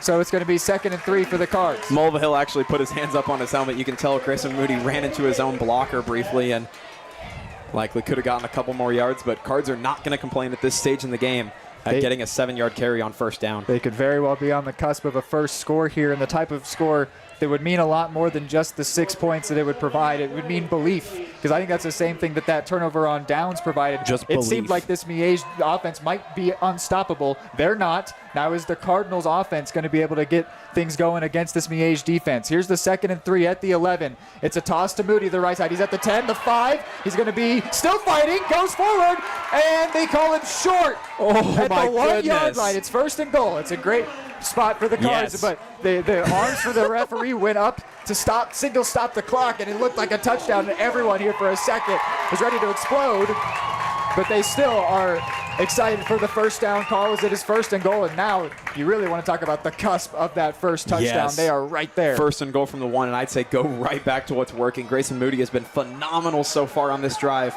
at finding spots upfield and running well. And you could tell 2 spin moves right there and a dive to the pylon. It very well could have had a score. It's interesting, though, because there have been struggles with the handoff, with how quickly Miege get in the backfield. Maybe Carnegie keeps it, but no, he gives to Moody, and Moody is in. The Cardinals have scored. And this Cardinals offensive line deserves a lot of credit, Reed. They have adjusted beautifully. This Bishop Miege defense is no longer able to get through the first level of the Cards O-line. They are struggling more, which means the Cards have room for clean handoffs. And now Caden Dunback going to come out for the first time today to try to bring the Cardinals within 7. And remember, Cy Thomas was hurt on that drive, and Carnegie immediately came in, completed the huge pass to Mulvihill. Looked seamless. And then Moody complements the end of that drive, finishing it off with a score. And now it is Dunback, a little bit of a high snap, a good hold. The kick is through and good. 7-14 is our score. The Cardinals do get into the end zone here and make it a 1-possession game with 8:43 to go in the 2nd quarter. For the best care for your pet, choose DeSoto Veterinary Clinic. Dr. Matt Fair and his team are dedicated to providing high-quality medical care with compassion and a personal touch. They treat every pet as their own, ensuring they receive the attention and respect they deserve. For routine checkups, testing, vaccinations, chiropractic and acupuncture care, or surgical services, you can trust Dr. Fair and his team at DeSoto Veterinary Clinic. Call 913-585-1115 to schedule an appointment today or visit DeSotoVetClinic.com. At Fort Scott Community College, we understand that a scary part of figuring out your future isn't only answering the question, what should I do, but where do I belong? Maybe you belong here, studying animal science or learning about farm and ranch management. Maybe you belong here as part of Helms Hoops on the hardwood. I don't know where you've been or where you're headed, but I know we're saving a spot for you because you belong at Fort Scott Community College. Dunback kicks this one shorter. It's going to come down around the 20-yard line. It's fielded by Rodriguez right there. Goes out to the 30 now. At the 35, a flag comes in as he is wrapped up and thrown down right at the 33-yard line. The tackle made by Landon Adler-Rooney, and we'll see what the flag is here. It was a shorter kick by Dunback. It really was a higher kick by Dunback. And Rodriguez, who was not one of the 2 deep return men for Miege, brought that one in. Went zigged left, zagged right. Brought down at the 32. The flag came in halfway through his return. It's going to be holding on Miege. That'll back him up. That's how this game started as well. Was a big return canceled out by a holding against the Stags. We said the Cardinals cannot beat themselves. Miege doing a little bit of that. Obviously, they are still winning this game. They've been able to There are avoid, signs. There are cracks that are showing. Yeah, they've done a really good job so far to not allow any of those little mistakes to compound into something bigger. But absolutely, it's worth noting, Cards have been pretty much flawless as far as penalties go pre-snap tonight. Bishop Miege struggling a bit. High snap, but brought in and handed off to the backer. This is Vinny George getting that carry. And he, let's see what they call the gain there. Give him about 6, I believe. Yeah, So, he's been the most dynamic runner on the night for Bishop Miege so far. Again, they're already on the run. It's another gift to George. He's going to be taken backwards by Bradshaw and Marks. Oh, no, excuse me, Bradshaw and Golay, who were escorting him backwards towards his own end zone. So this Cards defense looks to be gaining a little bit of steam now, Reed. Yeah, everything about the Cardinals is gaining some steam. The crowd, the offense, the defense. Everything's better. The first part of that first quarter genuinely looked hopeless. I think there's all kinds of cause for hope at this point. It is 3rd and 4, their own 27. Cardinals could make a huge stop here. 3 wide to the right side, but it's a handoff to George. George cuts up, but he will be stopped short by Bradshaw. It's 4th down. So the Cards defense may have just forced their first 3 and out of the day. The teams, they will come out and swap. Bishop Miege will punt it away here. The cheer that you hear is the special teams coming out. The Cardinals, that's maybe a bit of relief as well, saying maybe we got this done. Now, don't just accept that they're going to punt the ball here, but they do have the punt team out on 4th and 3. It's a short distance, but they're at their own 29. You expect them to punt it away, and the Cardinals, seemingly out of nothing almost, at least in that first quarter, will have a chance to tie this game. Bishop Miege left side of their line seems to be signaling over, paying attention to where the blocking scheme is relative to the Cards players. I would be very weary of something potential tricky. Fake here. Yeah. Here's the 4th and 3. The punter takes it, and oh my word, under pressure from Golay, but he got the punt off, and it bounces past Hubler at the 15, and it's going to come to rest right at the 3-yard line. A fantastic punt. That's a gorgeous Hubler punt. Wanted to get his hands on it, but just couldn't. Bounce right over his head, stayed right on the field. It bounced beautifully for Miege, and the Cardinals are deep in the dread zone at their own 3-yard line. But their touchdown drive began at the 8 as well. Goodness, I believe that was Ryan Hutchison with the punt. That was absolutely beautiful. That was one of the better punts we've seen at the high school level all season long against the Cardinals, and maybe one of the best I've ever seen in general. And that was beautiful. Cards now are going to be at the 4-yard line is the official ruling. They're going to need a 96-yard drive in order to tie this game up. And it's still Carnegie in at QB at this point for the 1st and 10. Positive yardage. 4. Positive yardage is huge here, Reed. Can't go backwards. Motion man. And it's going to be a give to the motion man. I think this is, no, it's Moody. It was. Moody brought down at the 7, so he does get a little bit of a gain and a little bit of breathing room. Well, that's what it's going to be. That was 3 yards. If you're able to get 3 yards and then 4 yards, that's a first down. At some point or another, if you're able to pop one decent run off, you can put yourself in position to get a first down and at least give yourself a little bit of room to exhale before going back to the drawing board for your next set of downs. The big thing I'm thinking with the 93 yards that stare the Cardinals down between them and the opposing end zone is the potential for penalties. Yes. On themselves or on Miege as well. But they just got to play clean football, especially right now. 2nd and 7, backed up very far. Motion man again. This time it's Duncan, but the give is to Moody, and Moody trucks a man. Wow. And he's going to be brought down. Let's see, that's at the 15-yard line. That'll be a fresh set. And yeah, he did move the chains. That is huge. Such great workhorse running from Grayson Moody. Put his head down, trucked a man, and got every yard he needed. Yeah, this Cards offense looks by far the strongest they've looked all night in these last 2 possessions. And of course, early on to say that still, but as you mentioned, it looked straight up hopeless through the first 2 times they touched the field on offense. And since then, they're starting to roll a bit. Of course, a long way to go. But if they're able to back this team up, we mentioned it all year, the Cards' biggest strength of running the ball so well, as the game wears on more and more, your offensive line just gets better at it. So here's 1st and 10 at the 16. Carnegie under center. He's got White out on his left. Duncan's the motion man, but it's going to be a keeper, it looks like. Was that a keeper there by Carnegie? It looked like it. Don't know if that's going to be the design of that play. I don't know if we've seen many of those for him, but he couldn't get anywhere. Well, I don't love Carnegie keeping just from the standpoint of Cy Thomas is already banged up. Got to keep him healthy. Yeah, just keeping your guys in good shape early on. If you need to run it later on, if we get to the second half and you need to drop some runs, that's a different deal. But right now, I'm very priority just keep everyone healthy. 3rd stringer is Jay Noble, who's gotten some work in these playoffs and has shown that he is a very shifty player with the ball in his hands. But hopefully, the Cardinals don't have to call on number 6 to get out there. It's number 9 under center. Again, Duncan in motion, but Moody is the back. It's a toss to Moody. Moody to the right side, steps to his left, and he's going to fall down at the 13-yard line. Or was that? No, that was the 17-yard line there. So no gain. No gain, essentially. It's going to be 3rd down and long. We know Carnegie's able to throw it. We know the run game can go for more than 10 yards.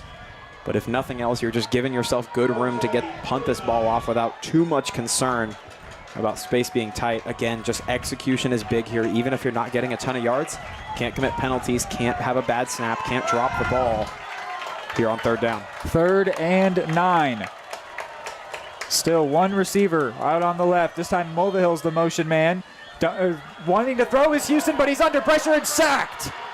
Devin Davis brings him down inside his own 5. And Devin Davis was the man who was getting all of the pressure early on, going right through the Cards offensive line. So Bishop Miege, to their credit, after what looked like they could turn a 14-0 lead into a 14-14 tie, they do a good job to rally and salvage the drive. So the Cards will bring out Dunback to punt this one away, standing maybe about 4 feet away from the back of his end zone. Yeah, all that breathing room that they had gained completely wiped away. The drive started at the 4. They'll punt with the ball being snapped from the 5. And Dunback is standing in the top of the Eudora D in the end zone. It's a low snap. He brings it in and gets off a very high punt. It won't get out of Cardinals territory. It bounces at the 25-yard line and bounces off of a Cardinals player, but it's going to be down at the spot where it touched the Eudora player on the bounce there. So this drive will start at the 25-yard line of Eudora. That is a horrible spot for that drive, this next drive to start. No, it's bad. This Cards defense is going to have to play really, really well here. It was Riley Nice, I believe, who the ball bounced off his shin. And he didn't do anything wrong. No, I mean, just complete wrong place, wrong time. And you could tell as soon as it happened, he kind of turned and dropped his head. Just a couple of circumstances that haven't gone quite the way the Cards wanted him to. However, you mentioned earlier, this Bishop Miege offense is fallible. You can stop them. They are not. This is tough, though. This is a tough spot to be in, but the Cards defense can do it. You're almost looking at letting them score and having the time to drive downfield, but I don't think the coach definitely would ever opt for that. Under pressure, Cole gets the throw off to George, who's got space. George with green. Bowser's gets him at the 5. He lunges for the end zone and scores. So one play touchdown. Wow. The Cardinals did not let them score there, by the way. George got open on the screen and just could not be stopped. He found all kinds of green space and had to barrel over Bowser to get into the end zone. It's 20-7, Miege. Now, we mentioned earlier that discipline on the RPOs was going to be significant. That wasn't even an RPO, but the Bishop Miege offense absolutely used the Cards' aggressiveness on defense against them. There were 2 linebackers that saw the lack of blockers, and they flew straight through the line, heading towards Landon Cole, and he had a couple of blockers flow the other way to set him up for him. So they take advantage of the Cards' aggressiveness beautifully to get themselves their 3rd touchdown of the night. The officials talking to Coach Steffen and the Eudora sideline, they're just telling them to make sure they're not standing on the field. There's an sportsmanlike conduct going against Miege, but it was after the score. No, it's against Eudora, the unsportsmanlike conduct. Looks like Miege will decline it to avoid having to respot the ball and move their line. No, that is Miege. That side is Miege. But nothing has changed so here with this situation. Something didn't Maybe happen it's going to be on the kickoff. I'm not sure. We'll see here. But the indication was unsportsmanlike conduct. Bishop Miege, who are set up for this PAT at the 2-yard line. And the hold down kick is up and through. So it is 21-7. So with 3 minutes to go here, the Cardinals need to try and get into the end zone again after they put themselves in a tough spot with the deep punt, 21-7. What are you looking for this last 3 minutes of this first half, Hayden? Well, 3 minutes is enough time that you can absolutely still run some clock. In an ideal world, you're able to get a long drive where you're able to run the ball consistently well and get a couple of explosives, whether it's a long run, a long pass. You're looking for just a consistent, steady possession, because even though 3 minutes may not sound like a lot for those of you avid football fans, 3 minutes is quite a bit if you're able to execute it properly. We've got a couple timeouts as well. Yep. If you do what you're supposed to do, avoid the penalties, avoid backing yourselves up too far with sacks like you saw there on the prior offensive snap they had, you can make 3 minutes work very well in your favor. It's just, once again, as we're going to be saying for a lot of the night, going to come down to execution. So that unsportsmanlike conduct is being assessed here on the kickoff as the Cardinals return team is set up at Miege's 35. This kickoff will be coming from deep for Miege, which means that the Cardinals will by default be in a pretty decent spot as long as they don't commit any penalties on this return. And there could maybe even be more if there could be a big return from either Des Hubler or Preston White. And Preston White, on both of the returns he's had tonight, it has seemed like an explosion waiting to happen. He has had so much energy pent up when he's running through the first level of that line. Here is the line kick, drive. And it will go to White, who brings it in right at the 20-yard line. Using the wide receiver skills, high White kick. Now to the 30, shuffling past where he can try and get to, and brought down at the 36-yard line. So actually, not an extremely different outcome from what we've seen on the other kickoffs from Miege. No, they lost maybe 10 yards, but that's about what they were backed up, so they did a good job to salvage the damage there.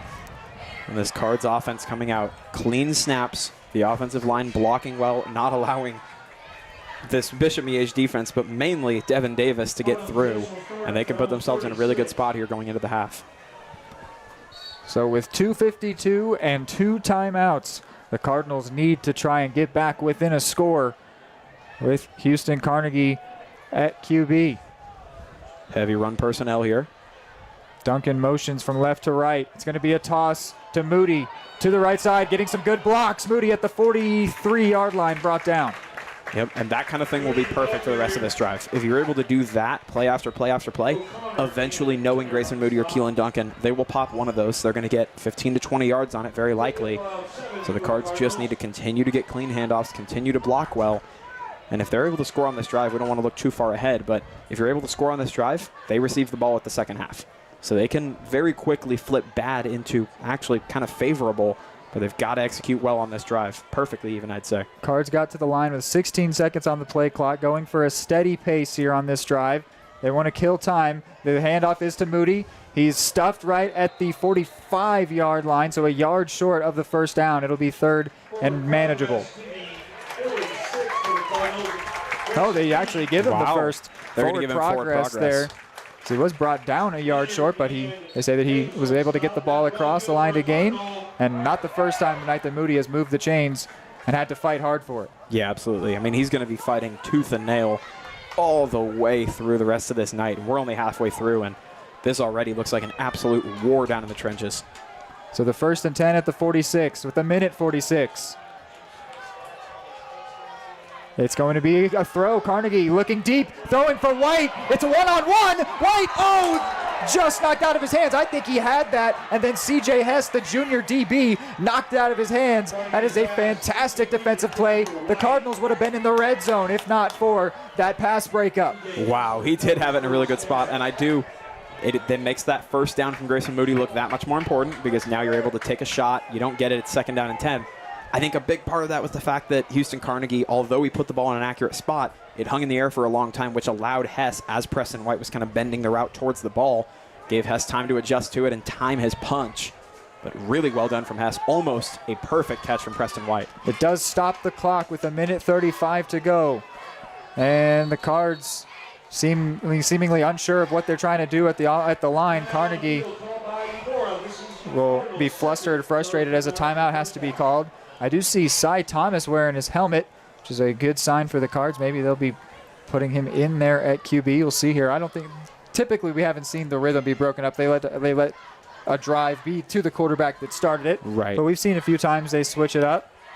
And I mean, this is one of the only times where Cy Thomas will have been able to catch his breath before if you wanted to throw him in on offense. We talk all year about, Coach Steffen mentioned how the guys were in the weight room and they were practicing so hard all year long.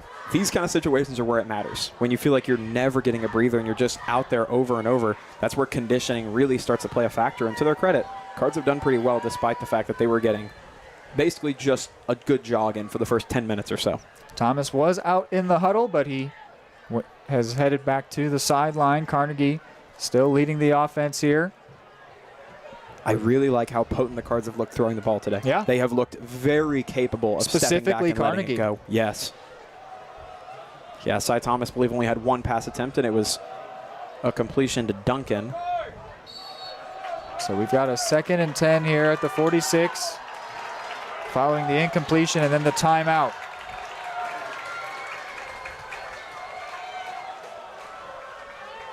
Carnegie under center takes the snap. It's a handoff to Duncan. Keelan Duncan at the 50. He's got the 1st and more. Spinning and being thrown out at the 42-yard line. That'll stop the clock and move the chains for the Cards. So that only runs 6 seconds off the clock and gets significant yardage and moves the chains. Keelan Duncan did a beautiful job right there.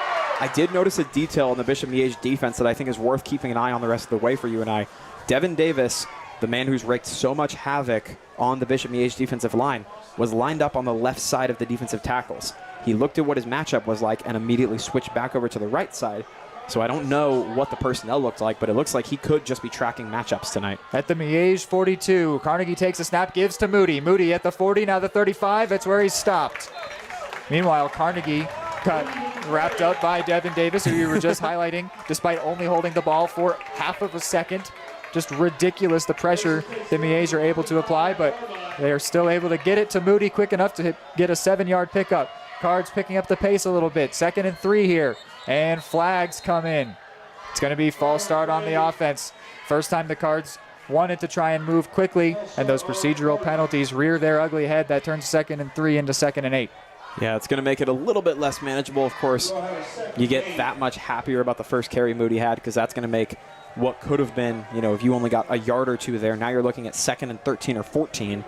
So it's going to make it still fairly manageable, but I don't fault them nearly as much, though, for a no-huddle false start as the type we saw against Paola, where the team had all the time to set up and were still committing problems. Yep. But it hurts just as much and maybe even more to have that come in this spot.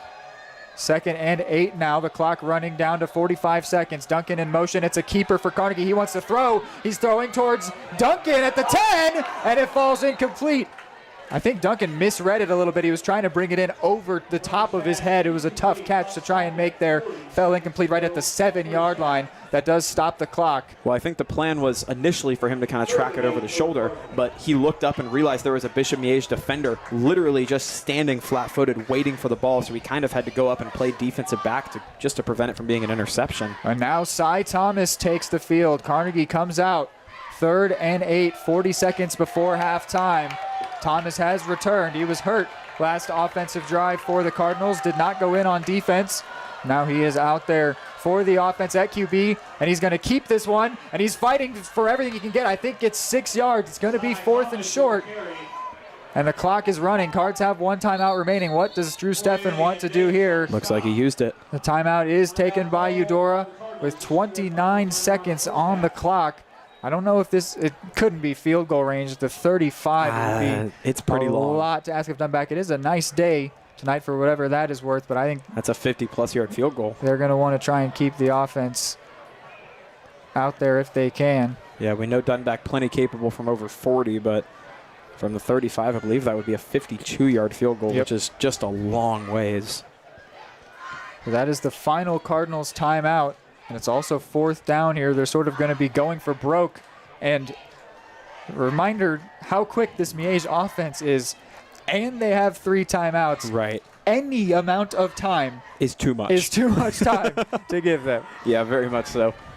The good news is this drive's gone on a while, so at least the players in the secondary who aren't out on the field right now will get a little bit of a break and a chance to breathe if they do need to go back out there. But I'm interested to see what the Cards do here. Do you choose to do something shorter and a little more reliable to get the first down, or you go deep? The personnel is going to be telling, because Mobile comes out. Julian Otis goes into the huddle. So that makes 2 receivers. First time we've seen more than 1 receiver out there for the Cards. Also Gavin Eder, who we know is capable in the pass game. Mulvihill swaps with Des Hubler as well. Otis is actually on the line. White sort of set up as one of those flex bone tight end positions. Des Hubler as well out there in motion. That package tells you it's a passing play. Thomas looks deep, but he's going to evade the pocket, and now he's going to run for the first down. He's got it. And then he's going to get out of bounds at the 22-yard line. So that's going to spare. First down Cards with 20 seconds to go. That's going to spare 20 seconds. First down. Cy Thomas turned on the jets right there. He didn't want to run. No, he took the snap, realized, confirmed first that he was able to set his feet and look downfield. He was able to. He felt the pressure coming, looping around his left side, kind of steps up, still had his eyes downfield. He was all the way to the line of scrimmage, already in a jog before he finally dedicated to just running the ball. And it looked like he gained triple the momentum as soon as he took a step. It's the same offensive package and even the same formation. Julian Otis out there alongside Preston White. Des Hubler in motion. Thomas the QB. The snap to Thomas. Rolls to his right. Under pressure. Cuts back to his left. Finds some space. At the line of scrimmage. Still wants to throw right on the edge of out of bounds, and he's pushed out, and there's a flag down at the 22-yard line as he's pushed out of bounds with 13 seconds to go. Might have just been a loss of 1 on the play itself. We'll see what the flag is. Yeah, I think he did a good job to stay conscious and move forward when he went out of bounds. That way it wouldn't constitute a running clock and effectively end the half. And the Cards are starting to back up here. Could just be a longer back huddle. We'll see what the call is. It's holding on the offense. That's a killer. That'll back the Cardinals up. The good news is at this point, down doesn't matter as much. Down and distance doesn't matter a whole lot because you're just trying to score at the end of the day. And also eat the rest of the time. Right. That's actually a big part of the mission here, I think. Yeah, 1st and 20 doesn't mean as much here as I think it would earlier on in the game if it's a full time and a half. Still the same set for 1st and 20. Thomas, play fake to Moody, wants to throw, does throw to Hubler, who is crushed down to the ground at the 30 and inbounds as well. So that will be the final play of the half here. Whoa. Whistle's blown. Oh, they said incomplete. So it must have been knocked out of his hands. And now Hubler is down. And the Cardinals are quickly going to give him attention. That's another player. I mean, he's not even much of a factor on the offense. His biggest role is cornerback. Corner, number 1 corner. And he is now down. That would be a huge loss.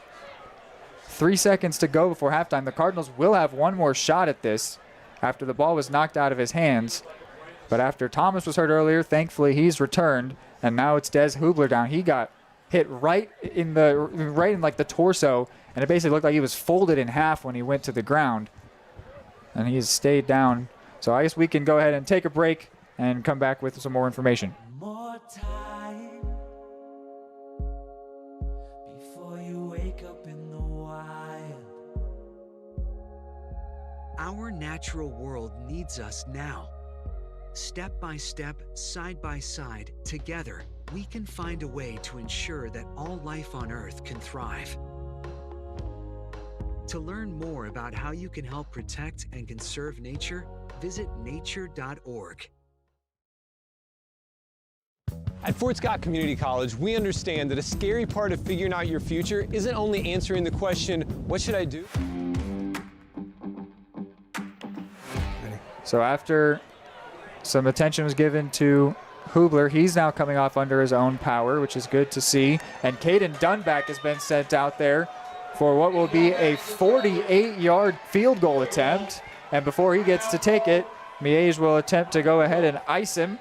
They will call their first timeout with just 3 seconds left. This will be the last play. The Cardinals need to make sure it's not blocked, and then that hopefully it's not a returnable kick. Yeah. You would hate to give away a free score to Miege, but you'd love to put some more points on the board. Nothing wrong with that at all. But this is going to be a big moment here, not just that the Cardinals are trying to score, but everything that could possibly go wrong needs to not go wrong for the Cards. Yeah, they got to do everything pretty well here. In all honesty, I don't know if I love the call to kick the field goal. Only 31 yards out. I'd love to see another shot to the end zone. Well, and my thinking is how much different, coming out of the half, how much different is an 11-point deficit than a 14-point?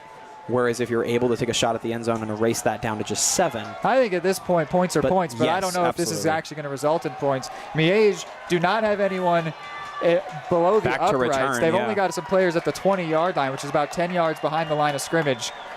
So they're trying to eliminate any possible fake. The kick is not blocked. It gets through, and it will land at the 6-yard line. So the kick is no good, and that ends the half. And now the ball has been picked up, and a good play by Klobes, knocking down the returner. The ball was allowed to sit around for a while before Keenan Polson went ahead and picked it up, but he was immediately knocked over by Klobes. So 21-7 is our halftime score. It was a very quick first quarter and then a second quarter which provided more hope for the Cards. They're down by a couple scores. We'll be back with the halftime show here on Eudora Sports Live.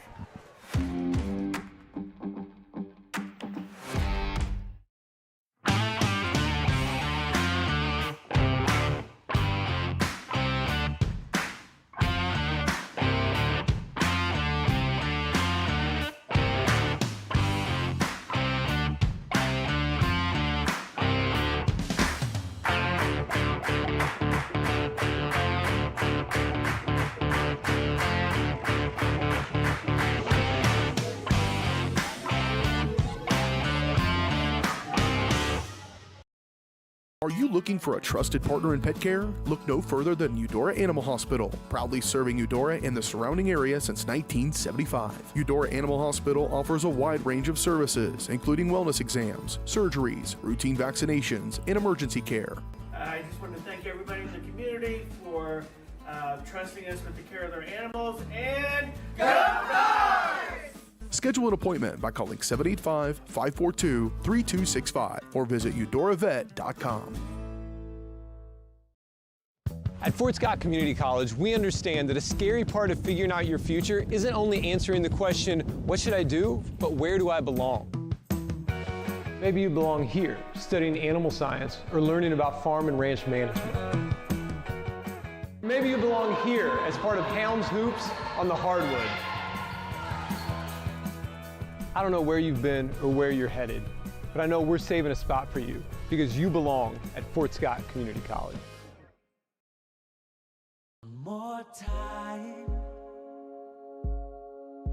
before you wake up in the wild. Our natural world needs us now. Step by step, side by side, together, we can find a way to ensure that all life on Earth can thrive. To learn more about how you can help protect and conserve nature, visit nature.org. Your home for live, local sports. Varsity Sports Live delivers professional level coverage with high-quality video and broadcasters that know your schools and community. Touchdown, Tonganashi! With the support of local businesses, you never pay to watch varsity sports. Live, local, free high school sports coverage. That's Varsity Sports Live. Grass gets it away. Moore's down the middle. And he makes the catch in the end zone. Touchdown, Trojans! Keep up with the action at varsitysportslive.com. Live, local, free high school sports. Charlie was born at LMH. We had a great team of nurses. Not only did they check in on us regularly, they always asked if we had questions, always made sure that we understood what was going on.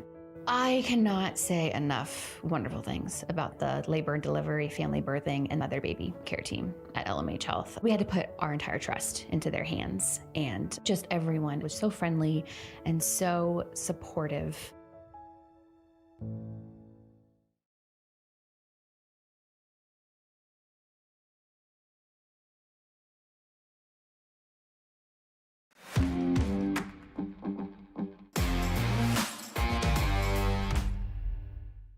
All right, halftime show here brought to us by Attic Storage of Eudora. Attic offers climate-controlled units, RV and vehicle storage, plus clean, move-in ready spaces. As a veteran-owned, community-focused business, Attic features monitored 24/7 access with friendly on-site managers. Rent, reserve, and pay online anytime at attic-storage.com. So the score here, 21-7, as Miege got out to a 2-score lead in the first quarter. But then the second quarter was one that was cause for a lot more hope for the Cards, but it is still that 2-possession deficit that they trail by here at home. Hayden, it was a very interesting first half. I mean, we said it, but it genuinely looked throughout half of that first quarter that there was no hope for the Cards. So this game was going to be like 40 or 50 to nothing, that the offense was going to score every time they touched the ball until it was running clock, and that they were just, there was no cause for hope. But at the third drive for Miege, Cards made the stop, and they were able to get down, score themselves. And so this is obviously a game that the Cardinals can win. They are just a lot has to go their way. This is different from the games earlier this season where they could make mistakes because they were the better team. Things were going to go their way, and they knew, like, there were a lot of games where the Cardinals knew they were going to win and needed to do their best to still take away where they need to improve, right? They're like, guys, we won, but we know that we need to focus on this. This isn't that anymore. This is big. This is, you got to play perfect football. There cannot be the penalties. There can't be the mistakes. The biggest thing that the Cardinals have avoided thus far, and that would just end this game, is if they gave away a free touchdown. I mean, when I say that, I mean that's a pick six. That's why I was scared for that field goal attempt. You know, and you could sort of look at that, the drive after the fumble. Maybe it was that, but I don't think so. I think that the Cardinals are right there in this game, but they've just, everything needs to break their way, and they need to be ready for that. They're ready to capitalize on that when that happens. And that's just a different scenario than what we've seen this season. Yeah, I mean, I'm in a very good similar spot to you where I actually have a lot of hope going into the locker room because through the first quarter, I had absolutely none of that. It looked like it was going to get ugly and be just terrible. But with the way they played in that second half, the way they showed up a bit, this is very much so a winnable football game for them. You just can't make the mistakes. I don't want to echo you completely, but that's really the only talking point here is that you can win. The Cardinals can score enough points to take this lead and get back into it. Even down 7-21, I want to point out, they get the ball to start the second half, and they've already stopped the Stags offense before. So if you're able to score coming out of the break, which I think is absolutely critical, I think that drive is massive for how this second half will play out. If you're able to score there, it's 14-21, with a PAT. And then from there, if you're able to just continue matching them, all you need at some point is one stop and for your offense to execute, and you have the opportunity to tie or even take the lead in this game with a two-point conversion. So it's very much so a winnable game for them. I think it just needs to continue to come down to that emphasis point of we cannot commit pre-snap penalties. We cannot, as you said, give away a free touchdown of any kind. We cannot have snaps that hit the ground. We can't have fumbles, can't have interceptions. Trying not to drop passes deep down the field is big. Preston White's drop earlier, I know he's going to be beating himself up for that. The passing game has looked dangerous. That's not normally there for the Cards. This is, in terms of just dropping back and throwing the ball downfield, this is the most capable I think we've seen the Cardinals offense look all year throwing the ball. I think we can say that with some confidence. They look so good, and it's against a really, really good team in that case as well. There are so many avenues where I can see them being able to win this game. It just comes down to the defense being able to continue to stay fundamentally sound and aggressive, and the offense being able to stay sound and play good, clean football, along with some big explosives and clutch moments. Another big conversation topic will be the health of Des Hubler. If he's able to play, because they need him on defense, the pass coverage is a huge aspect. I don't know, Hayden, have we seen that RPO very much at this point, though, from their offense? It could be. That's the tricky thing about an RPO is what we have if seen the ball could gets, be the RPO, you're saying? If the ball gets handed off all the time, it's never really going to look like an RPO because it's just going to look like a handoff. If I had to guess, not know, as someone who doesn't watch this Bishop Miege offense consistently, what I would imagine is by that RPO, Coach Stefan is likely referencing they're the kind of offense that always has the option. Where on a lot of their rushing plays, the quarterback likely has the power to hold on to it and look for a route shorter if he wants to. I don't know for sure, but I could very much so see this being the kind of almost backyard football improv offense where that option is in the back pocket.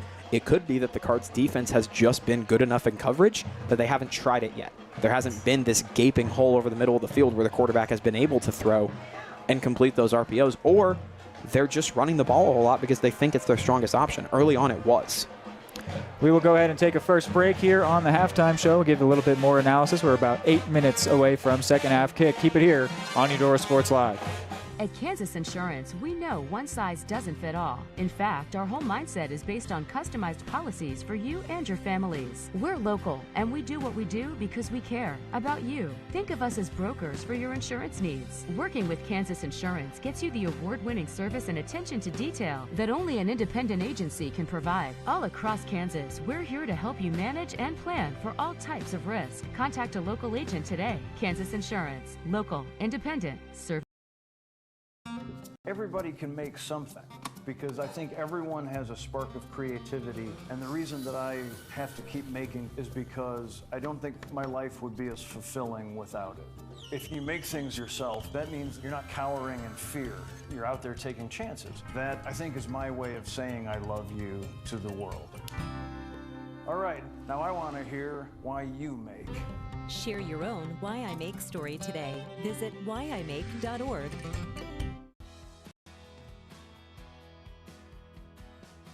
I used to drive an ambulance as an EMT, and I've always tried to be a safe driver. If people knew what I know, lives could be saved. In my car, if I see a truck or bus taking a turn, I know to take my time. When big vehicles turn right, they may swing wide to make the turn. If you try to sneak in, well, it's a lesson you'd rather not learn the hard way. When trucks and buses turn, let's you and I wait. It's our roads, it's our safety. Hey, I'm Mike Grope, here today to encourage you to connect with 811 before you dig. And I'm Micro, and I'm here because I love to dig in the dirt. It's true. He's also here because he's very small and not that bright. Here, for instance, we can see Micro doing what he loves to do. And here we can see the consequences of not doing what he should have done. Dude, why didn't you call 811? I forgot the number. See? Not that bright. Number one, obviously, is safety. We definitely call 811 to find out if there are any buried lines, fiber optic, whether it be telephone or pipeline or anything. Don't take a chance. Don't think you know and say, well, I don't remember anything being put in there. Call 811 and make sure that that's identified, that there isn't something there before you make that crossing. Because in the end, we want everybody going home. For the best care for your pet, choose DeSoto Veterinary Clinic. Dr. Matt Fair and his team are dedicated to providing high-quality medical care with compassion and a personal touch. They treat every pet as their own, ensuring they receive the attention and respect they deserve. For routine checkups, testing, vaccinations, chiropractic and acupuncture care, or surgical services, you can trust Dr. Fair and his team at DeSoto Veterinary Clinic. Call 913-585-1115 to schedule an appointment today or visit DeSotoVetClinic.com.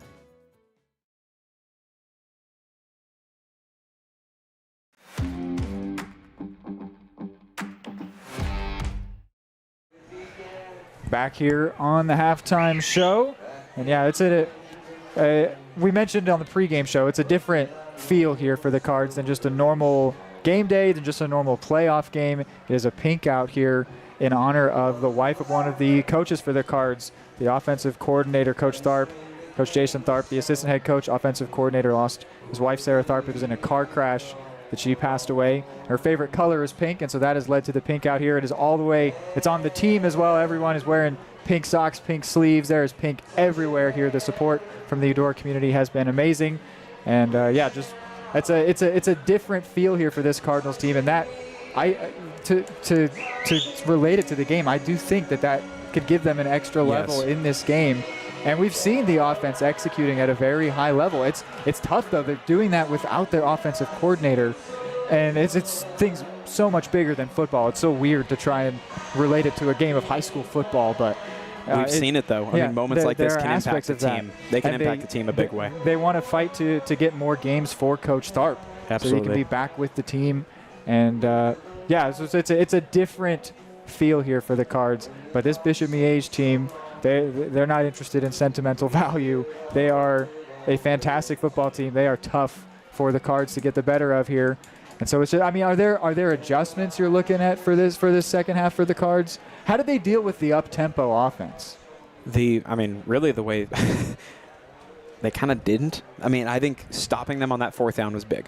I think at the end of the day, what I saw was Miege had not yet found a reason to need to respect the Cards defense.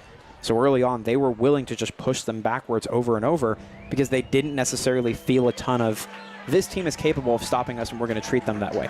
Well, I think that 4th and 2 stop in the red zone flipped that. I think Bishop Miege all of a sudden said, you know what, we're still going to throw it, still going to play the offense we play, but we're not necessarily going to just run it like crazy against them because we know this defense now has a little bit of capability to stop us. But I think, coming out of the break here, this first possession for the Cardinals is so massive to me. This is as close to a must-score drive as we're going to have at this point in the night. I don't think there's been a drive yet where they needed points worse, bar maybe the drive where they scored down 14-0. That was about the other biggest one. But this is very much so still a winnable game. But these Bishop Miege Stags not going to go down without a fight tonight. Yeah, that up-tempo offense, I think it's a big sign of respect to the Cards. But, I mean, that's because they know. Certainly. Yeah, it's the best way to try and beat them. It's something the Cardinals have not seen. And even if we had seen an up-tempo offense, nothing like that. They are so fast to the line. It's just ridiculous how quickly they're getting to the line and moving things downfield. We had a bunch of stuff we wanted to talk about early in the game, and we couldn't. Yeah, but one of the things that Coach did mention, why he said he felt like this one could be different than previous matchups with Miege, is his team's depth, right? The Cardinals have a lot of great football players. They can have a guy go down and throw in another great player at the quarterback position, at all of the defensive positions, at the line, at running back, at receiver.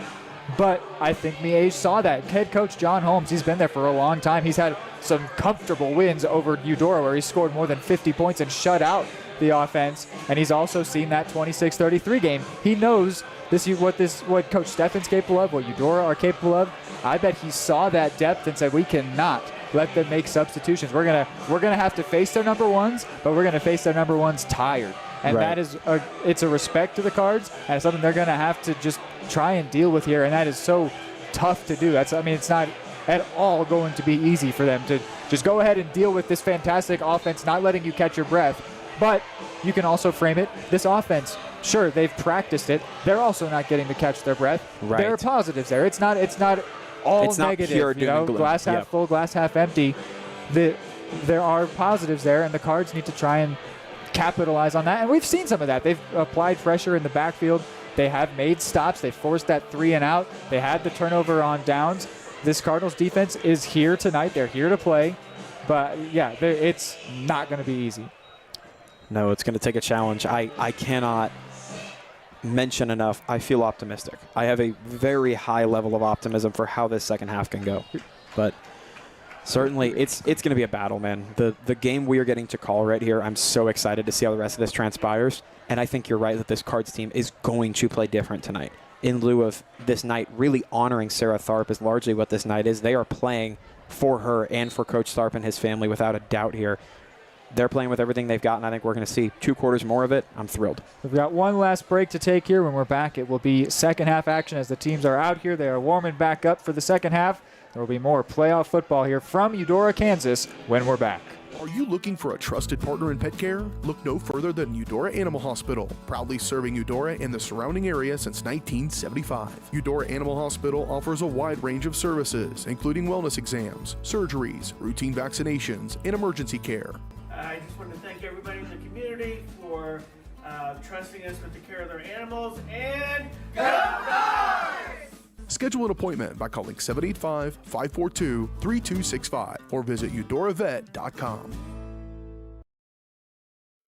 At Fort Scott Community College, we understand that a scary part of figuring out your future isn't only answering the question, what should I do, but where do I belong?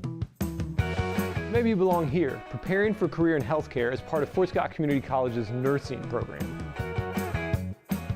Or maybe you belong on stage as part of the Hounds band or theater department. I don't know where you've been or where you're headed, but I know we're saving a spot for you because you belong at Fort Scott Community College. What would happen if I had to pick up the phone, call 911 for one of my family members or one of my neighbors? What would I do if no one was on the other end to respond? What if there was no 911? So you can be a part of the solution. Anybody can be a firefighter. Male, female, younger, older. We have school teachers. We have leaders in business. Is me, you, anyone that wants to be. There is no typical firefighter.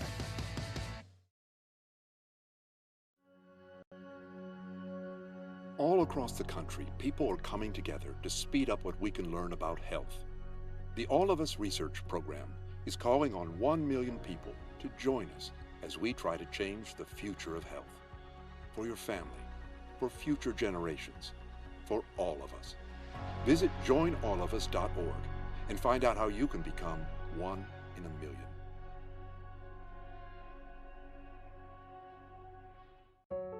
Charlie.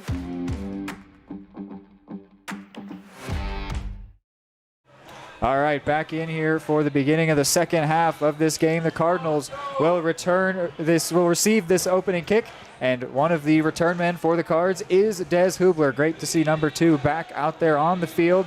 He left with 3 seconds remaining in the first half, and he had to come out with the trainer beside him.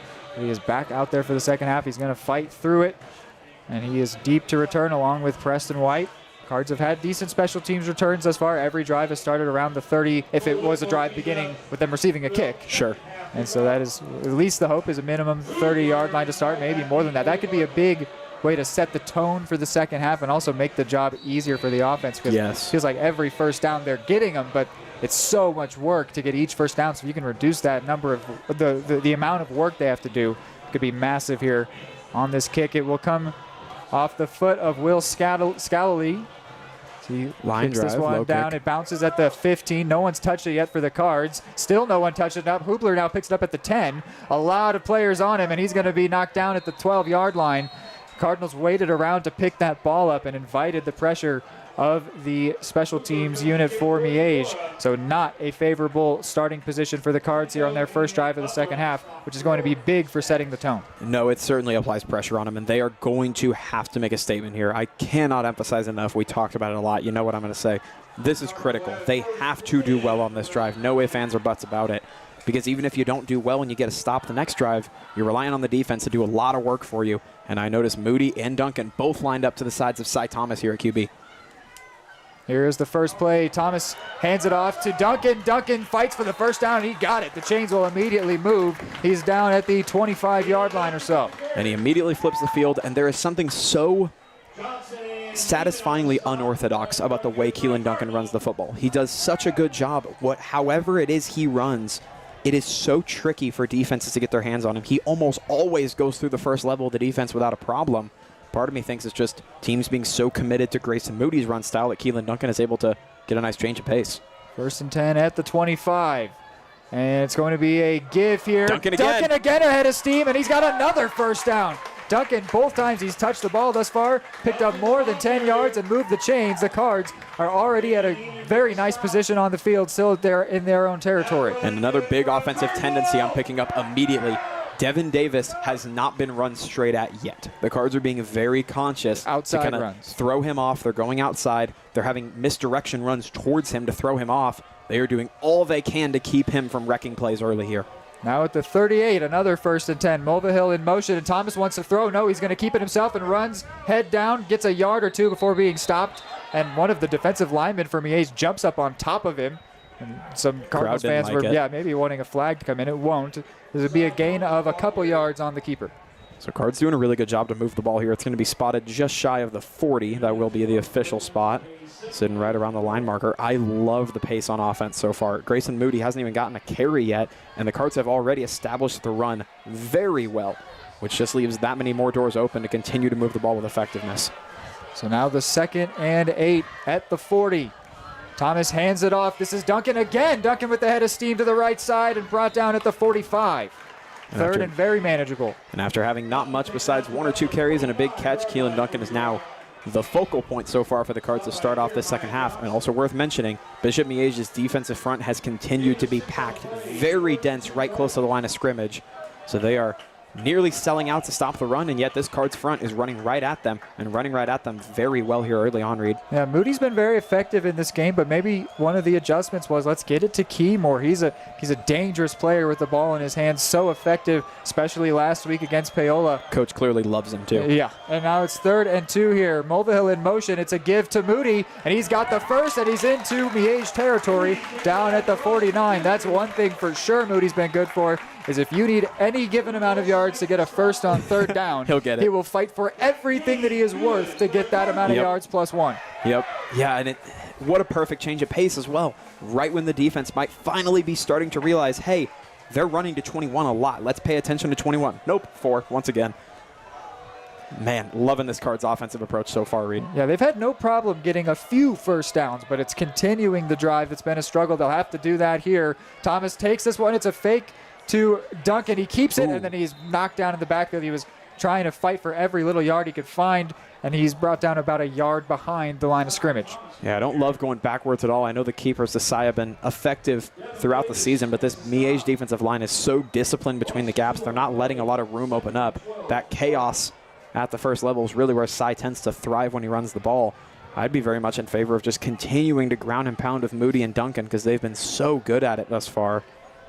And it'll go down as a loss of 2 officially. Yeah, 2nd and 12, though, might make it a passing down. You have to see Preston White is the lone receiver out there. Duncan on the left side. Moody, the main back, behind Thomas, who's under center. He steps back. There's a flag. He throws to White, who brings it in at the 40, and he's going to be brought down at the 36-yard line. We'll see what the flag is. It came in very quickly. I don't know if that favors the Cardinals or not. It came in at the line of scrimmage. I worry that it could be a false start, although I didn't see movement. Well, they wouldn't have let the play develop, right. So it would have to be an offside the way that they let the play continue and finish. But the flag was immediate and at the line of scrimmage, and the Cardinals are walking back here, but we haven't seen an indication. It is a false start. They do say false start. Confusing. If they Super let that interesting that they let play it go out on. then. Yeah. But So it is a procedural penalty on the offense, and that's one that I don't think you can let them get away with. That hurts. Yeah, that makes it 2nd down and 17. Means you've got really 2 downs to get minimum 15 yards just to set up a fourth down that you feel somewhat comfortable going for. And after a drive that began in Miege territory, the Cards are now at their own 44. Thomas wants to throw, looks to White, throws to him, and White brings it in at the 50, and now he's at the Miege 46 where he's knocked down. It'll be 3rd down and reasonable, we'll say. It's going to be 3rd down and I believe less than 8 yards, which is going to mean you can very comfortably either run the ball or throw it. And if you get 5-6 yards, maybe a little bit more on a run play even, you'd feel comfortable going for that 4th down. It was sort of a screen play to White, but he had a little bit more room to operate, brought it in, fought for what he could. And it sets up this 3rd and 7. They're back in Miege territory at the 46. A running back on either side of Thomas who gives to Duncan. Duncan stumbles and he's brought down right at the 45. So only a pickup of 1. And now there's going to be a decision to make here for Coach Steffen and the Cardinals O. It's a long 4th down, but I think you've got to go for this. I think the game is very much so hanging in the balance despite how early are we on in Q3 here. Offense sticking out there. They look like they will be going for this 4th and 6 in Miege territory. Cardinals need this one. Yeah, this Again, is a running back desperate. on either side of Cy Thomas.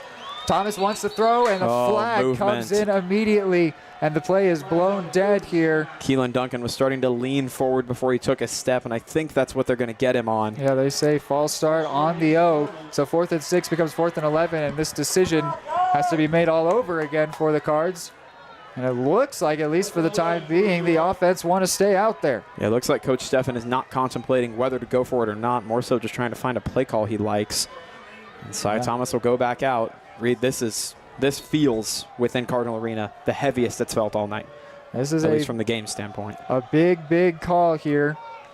Trusting, this is also a side effect of trusting the defense, but that's not what they want to be thinking about. This is trusting the offense. At midfield now after the penalty. Still the running back either side. It's a fake to Moody. Thomas has some time. Now evades the pocket to his right. Wants to throw, but he's going to have to run, and he runs out of bounds after getting 2 or 3. The pressure eventually got to him after the line gave him some time. It's a turnover on downs, and Miege will be starting at their own 47.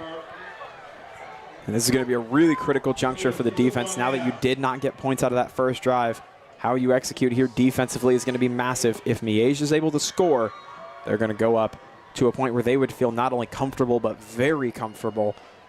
So this Cards defense going to have to do a really impressive job here. Cy Thomas looks to be coming off the field, so there will be a different face in at cornerback number 2.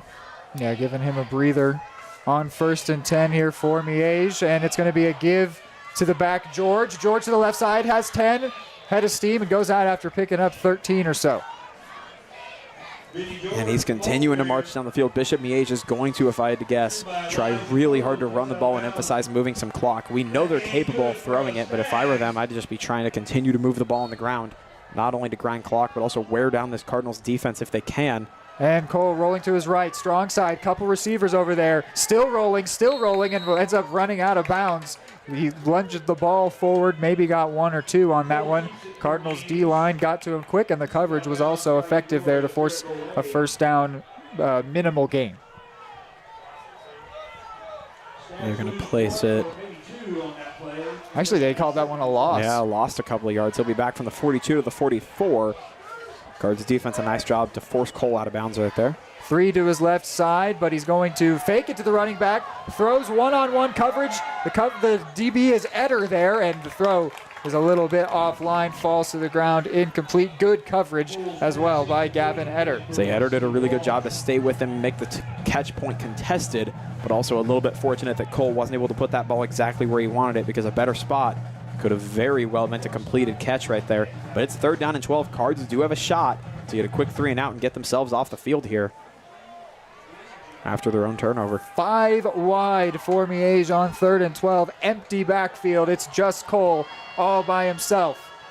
Landon Cole takes the snap, looking downfield, throws it deep, Couple men behind the Cardinals D. It's caught, touchdown. There was Jeremiah Johnson and Carlos Rodriguez were wide open over the top for the Cards. And number 2, Jeremiah Johnson, the senior, brought it in and scored. It is a touchdown, Miege. Wow, that's unbelievable stuff from their offense, truly. In a tough situation, Riley Nice, it also appears, got banged up a little bit on the pass rush. He fell to the ground. I think he was kind of looking for a block in the back. Yeah, helmet is now off. He's appearing to be in a little bit of pain, but Cards defense did do a pretty good job of forcing the spot, but just 2 receivers completely toasted that Cards pass defense. It's Johnson's second score. And not the ideal start for the Cards here in the second half. It is 28-7. A lot of work to do for them here at home. We'll go to a break. 6:43 left in the third. At Fort Scott Community College, we understand that a scary part of figuring out your future isn't only answering the question, what should I do, but where do I belong? Maybe you belong here, studying animal science or learning about farm and ranch management. Maybe you belong here as part of Hounds Hoops on the hardwood. I don't know where you've been or where you're headed, but I know we're saving a spot for you because you belong at Fort Scott Community College. At Fort Scott Community College, we understand that a scary part of figuring out your future isn't only answering the question, what should I do, but where do I belong? Maybe you belong here as part of Fort Scott Community College's John Deere Tech program. Maybe you belong here as part of the perennial playoff-bound Greyhound baseball team. I don't know where you've been or where you're headed, but I know we're saving a spot for you because you belong at Fort Scott Community College.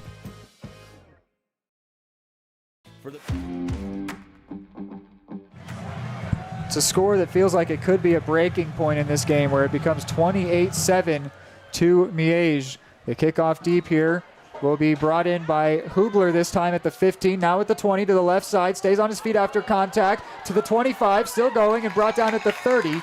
Got through a couple tackles and now a flag comes in. Flag came in after the play was well done, well over. See if it benefits the Cardinals or if it sends them back. But Hubler did a great job to navigate flags picked up all the traffic as well as he could. White Hat now turns to make an indication. Face mask on Miege. So that one will help the Cardinals out here. This will be one of the better spots for the beginning location of an offensive drive. I think the only other time they got a better spot off a kick was when you had that long penalty enforced on the kickoff. Interesting, it only gave them an extra 5 on the return, put down to the 35. That must be a spot foul. I thought it was going to be coming in from the end of that return. Additional yards, yeah. So maybe not actually their best position, but it's close. Starting at the 35 is where the Cardinals will get this drive going. Feels like this needs to be a scoring drive. It's a give to Duncan, who's knocked down in the backfield. Tried to spin free and went down. And he tried to keep up, but his elbow touched the ground, so he was down. Yeah, he was hitting the backfield pretty much right away. This Miege defense is certainly starting to pin their ears back again a little bit more. Cards, though, still doing a pretty good job to wall them off and keep them out of the backfield largely, but not without a little bit of effectiveness. And as we've seen all year long, Coach Stephan is going to rotate quarterbacks out. So it was Cy Thomas on the last drive. It'll be Houston Carnegie this time around. Yeah, and this has not been the case normally, but Carnegie has looked really good passing. And that's not to say that he hasn't been effective this season, but he has looked on point. It's normally been Thomas, actually, that's the better passer. But I trust Carnegie with the ball in his hands, so he will hand off here on 2nd and 12. Moody does not go very far. It's going to be 3rd and long. Yeah, so immediately you find yourself in another tough spot, back up against the wall. You just said we trust Houston Carnegie with the ball in his hands. I'd be absolutely looking downfield for him here. It's time. They have to just got it time to be throwing the ball. Right. Which is tough because that's not this Cardinals' identity. But we also know they can do it. We've seen them today. They are capable of it. And I think they're at their best when you're able to run the ball well as well. So I know that's why Coach has been trying to do it again. The biggest thing it provides is the capability of a breakaway play. And at this point, the Cardinals need that. Here's the 3rd and 10. White is out wide on the right, but Moody is the main back. Carnegie does want to throw. Throws for White. It's a one-on-one, and it's incomplete.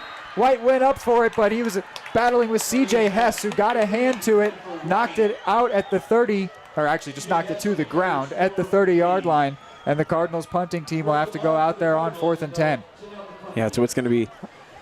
We got what we were calling for. though. Yeah, absolutely. Can't Took the criticize shot. the play call. No, and Preston White did a good job to climb the ladder and try to get a hand to it, but the ball was over his head just a little, so he ended up tipping it up, and as he was falling, he made another attempt to try to get to it, but just such a tough situation for the Cards right here because you're getting to the point where their call sheet is getting very thin on offense. The number of plays that coach feels comfortable calling is getting thinner as they fall into a deeper hole here. There's a low snap to Dunback, but he fielded it well. It's brought in by the return man at the 25. He had to go up to get it, and in the process lost his footing, and Jeremiah Johnson goes down at the 22. So that's a big no return there, which means the Cardinals actually have a lot of green to work with on this drive.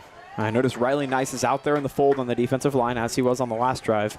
Maybe a little bit of limp in his step. I think it was his left leg that was bothering him a bit after the last drive where he was bull rushing his tackle on that long third down and ended up falling to the ground, but he is out there nonetheless. No relent from Miege, 3 wide on the right side, and trips bunch. George in the backfield alongside Cole.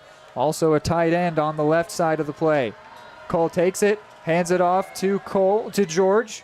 George fighting for what he can get, brought down at the 29. He'll get a gain of maybe 5 or 6 right there. And I do like what they're trying to do from an offensive standpoint of just trying to establish the run. And Riley Nice, it appears, yeah, Nice is going to hobbles come off there. I think he was maybe giving it a go and didn't like how it felt. Here's the 2nd and 4 at the 29. 2 on the left side, 1 on the right. George stands alongside Cole. Now Blunt motions to the left side, but he throws to the weak side on the right. Brought in there by McDaniel. McDaniel at the 36 is pushed out of bounds, but it's a first down to the Stags. Yeah, and they're starting to open up the playbook a bit more. Bishop Miege is starting to throw it and run it, which just puts the Cardinals in, again, a tough spot because you've got to worry about both if you're trying to stop them. And we're at the point in the game now where the Cards firmly need to get off the field. Cole wants to throws it to the right side. Hubler in coverage and makes a good play.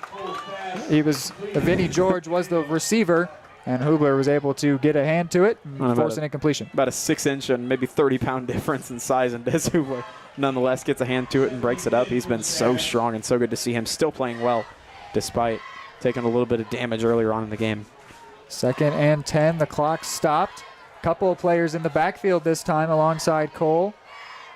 Now the tight end motions out. It's going to be a throw to Blunt on the screen. He out of the backfield, he motioned. A flag comes in. He's still at the 40, now at the 45 where he's brought down. I think there's a chance that flag comes in on a receiver who was trying to block.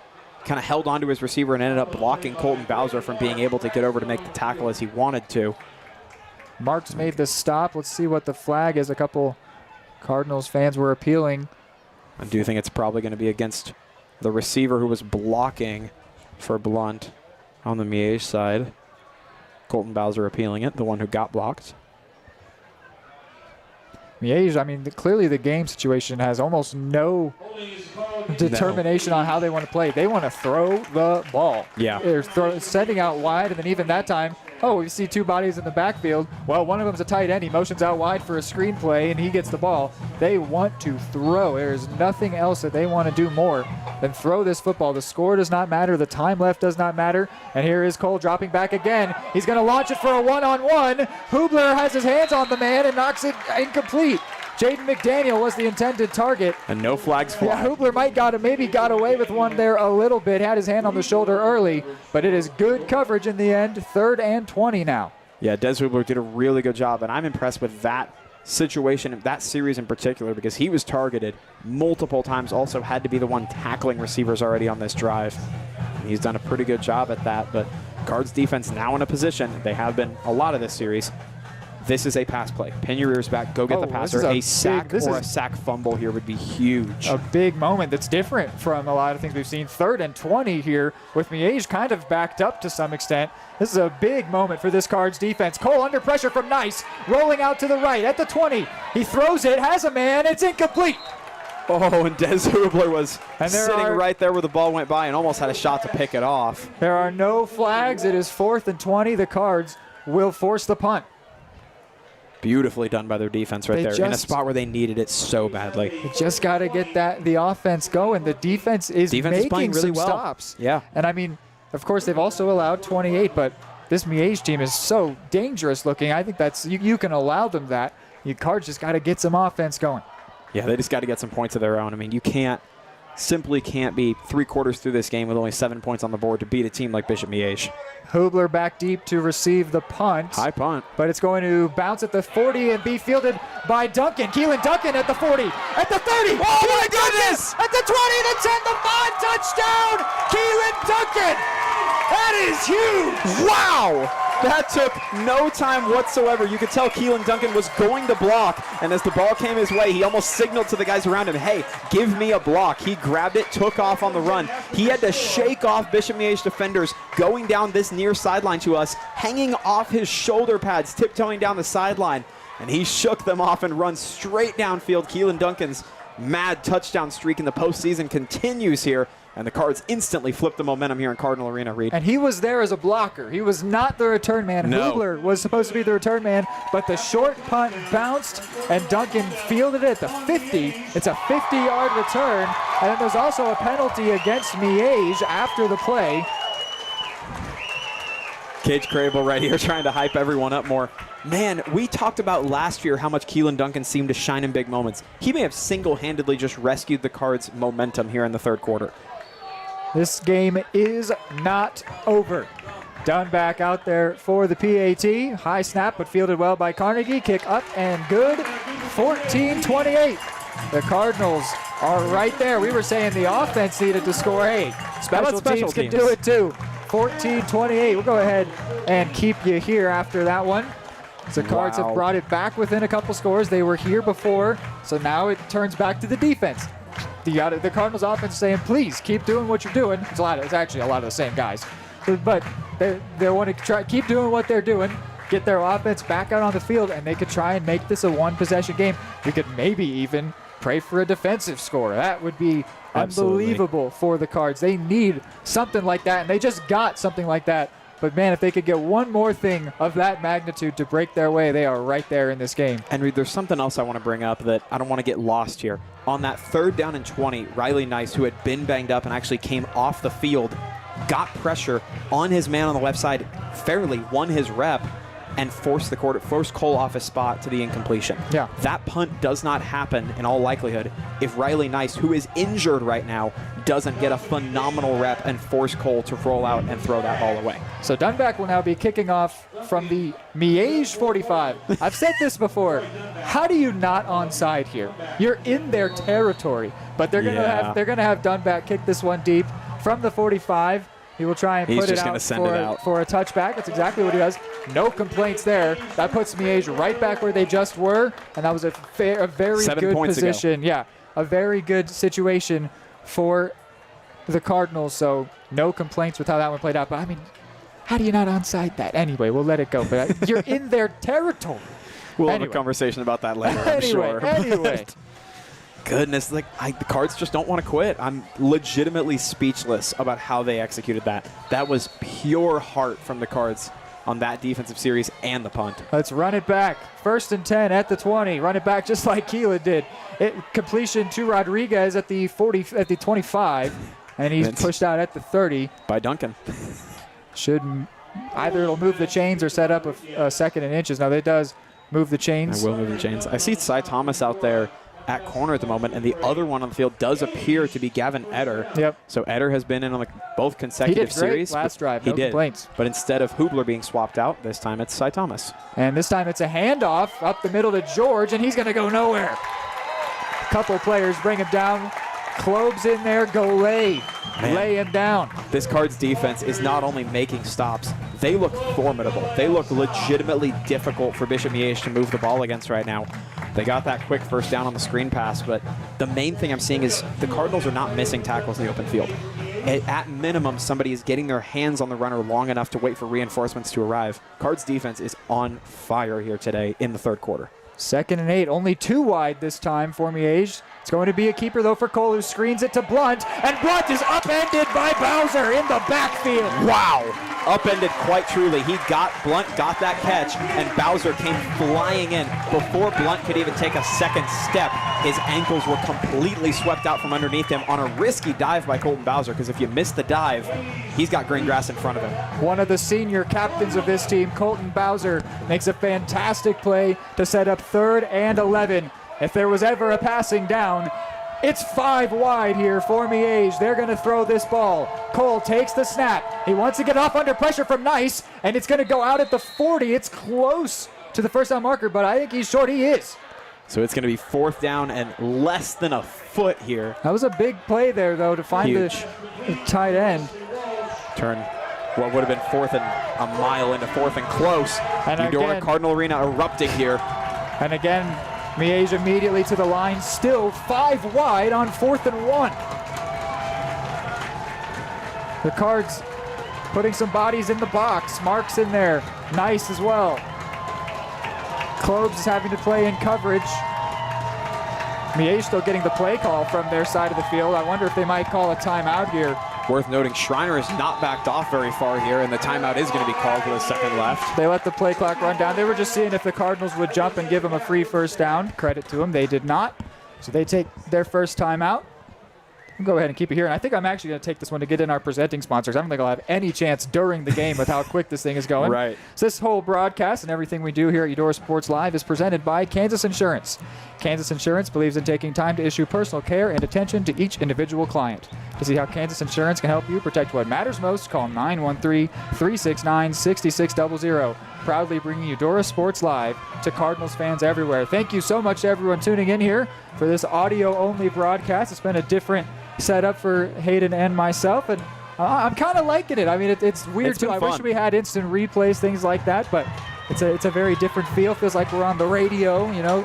It's like something, I don't know, 20 to 50 years ago. I keep imagining everybody listening to us like 96.5 while they're rolling down the road. Feels great. It's a fun time here, and this is a great atmosphere, and this is a great moment in this game. 4th and 1 at their own 39. Miege set up 3 wide to the left, a running back in the backfield. It's going to be a keeper to the quarterback, Cole. Left side, gets past Bowser. It's close, but they get the first. No. Whoa, there's one official signaling back. They get the first down. They do get the first down. He was signaling to this Chains crew to go ahead and move downfield, which resulted in him pointing the Eudora way. And just again, Miege, don't let anything get set. They're moving quick. The give to George, who's going to get 5 or 6. Man, they move so quickly. They're moving so fast. I've noticed it actually most specifically on the contentious plays. After conversions. The one where the receiver was maybe in or out, or ones where they barely get it. Right. Those are the ones where the Cardinals players are looking to the linesman, looking, what's the call going to be? Miege is like, let's go, let's move. Right. That's a great way to catch the Cardinals, It's just very distracted. Savvy. Very savvy. Here's 2nd and 4. It's a play fake, a throw, and it's blocked at the line. That was Keelan Duncan who got a hand to it from the right side. You want to talk about a big game player in a big game moment? That's key tonight. He has been everywhere for this Cards defense and offense and special teams. Omnipresent is the word for Keelan Duncan. It's 3rd down at the 47. Hoopler has checked in defensively. Golay checks out. So lighter personnel to deal with the pass. Yeah, again, empty backfield. 3 to the left, 2 to the right of Cole. He is all by himself. Takes the snap, looks to his right, under pressure. There's a hold on Nice, and he's got it. Throw, it's being fought for by Hoopler. I think Hoopler's got it. That may be an interception by Des Hoopler. And no, they say first down, Miege. It's like the Fail Mary here. The receiver in the corner fighting over the football. Looked like Hoopler comes up with it, which he did, but they say Miege catch. And now Steffen's immediately talking with the official who made the call. He can't believe it. Oh, Steffen is the most hot we've seen him all year. Man, Des Hoopler came up with that football. I know the rules favor the offense when there's a ball that close. Miege are already set. They're moving quick. They don't care. They're taking that reception and moving on. Man, they've answered the call here. When it felt like Eudora's momentum could be building, Bishop Miege answers consistently on 3rd downs. Another passing play, and the receiver, George, slips. So it falls incomplete harmlessly. That'll make it 2nd down. Man, they give you no chance to look back, to think about what just happened there. I mean, that really looked like Hoopler maybe came up with that football. And also, I for sure saw Nice get his jersey ripped on in the backfield. And but no call came, and then the decision was reception for Miege. It's 2nd and 10 at the 41. Cole rolls to his left, has a couple receivers over there, goes back across his body to complete to an open receiver who's down at the 20 inside the red zone. That's Thomas Hayes. It's Thomas Hayes. Goodness, I am so impressed with the Bishop Miege Stags here. the last couple of drives, it felt like Eudora's momentum could be mounting and Miege could be starting to slide downhill. But on big downs, they continue to say, no, we are still here. We are still leading. Cards defense just looking for any kind of answer here. And rolling out to the strong side is Cole, and he's going to take off. He had 3 receivers on that side, the left side, but instead goes for a couple and then slides down after a minimal gain. No, likely just one more play here will run us down to the end of the third quarter. It's going to be 2nd down and 6 from inside the red zone. One play, Miege offense.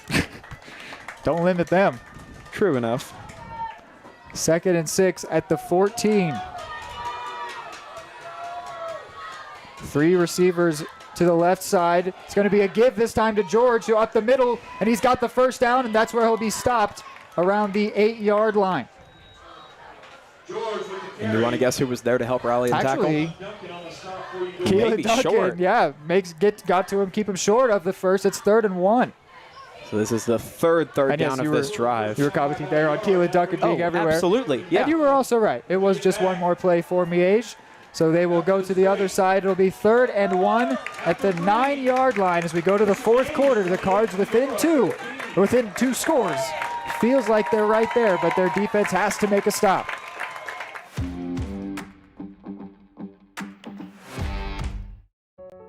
Charlie was born at LMH. We had a great team of nurses. Not only did they check in on us regularly, they always asked if we had questions, always made sure that we understood what was going on. I cannot say enough wonderful things about the labor and delivery, family birthing, and mother-baby care team at LMH Health. We had to put our entire trust into their hands, and just everyone was so friendly and so supportive. Are you looking for a trusted partner in pet care? Look no further than Eudora Animal Hospital, proudly serving Eudora and the surrounding area since 1975. Eudora Animal Hospital offers a wide range of services, including wellness exams, surgeries, routine vaccinations, and emergency care. I just want to thank everybody in the community for trusting us with the care of their animals, and go Cards! Schedule an appointment by calling 785-542-3265 or visit eudoravet.com.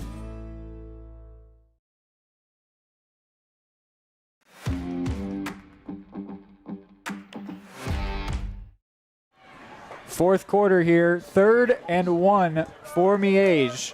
Trying to maybe get a score that could feel like a dagger at this point in the game. Cardinals defense need a stop. It is 5 wide again. They don't even care about the down and distance. But now they motion into a new formation, going under center for the first time is Cole. But he rolls out. He wants to throw. He does throw. Has a man touchdown.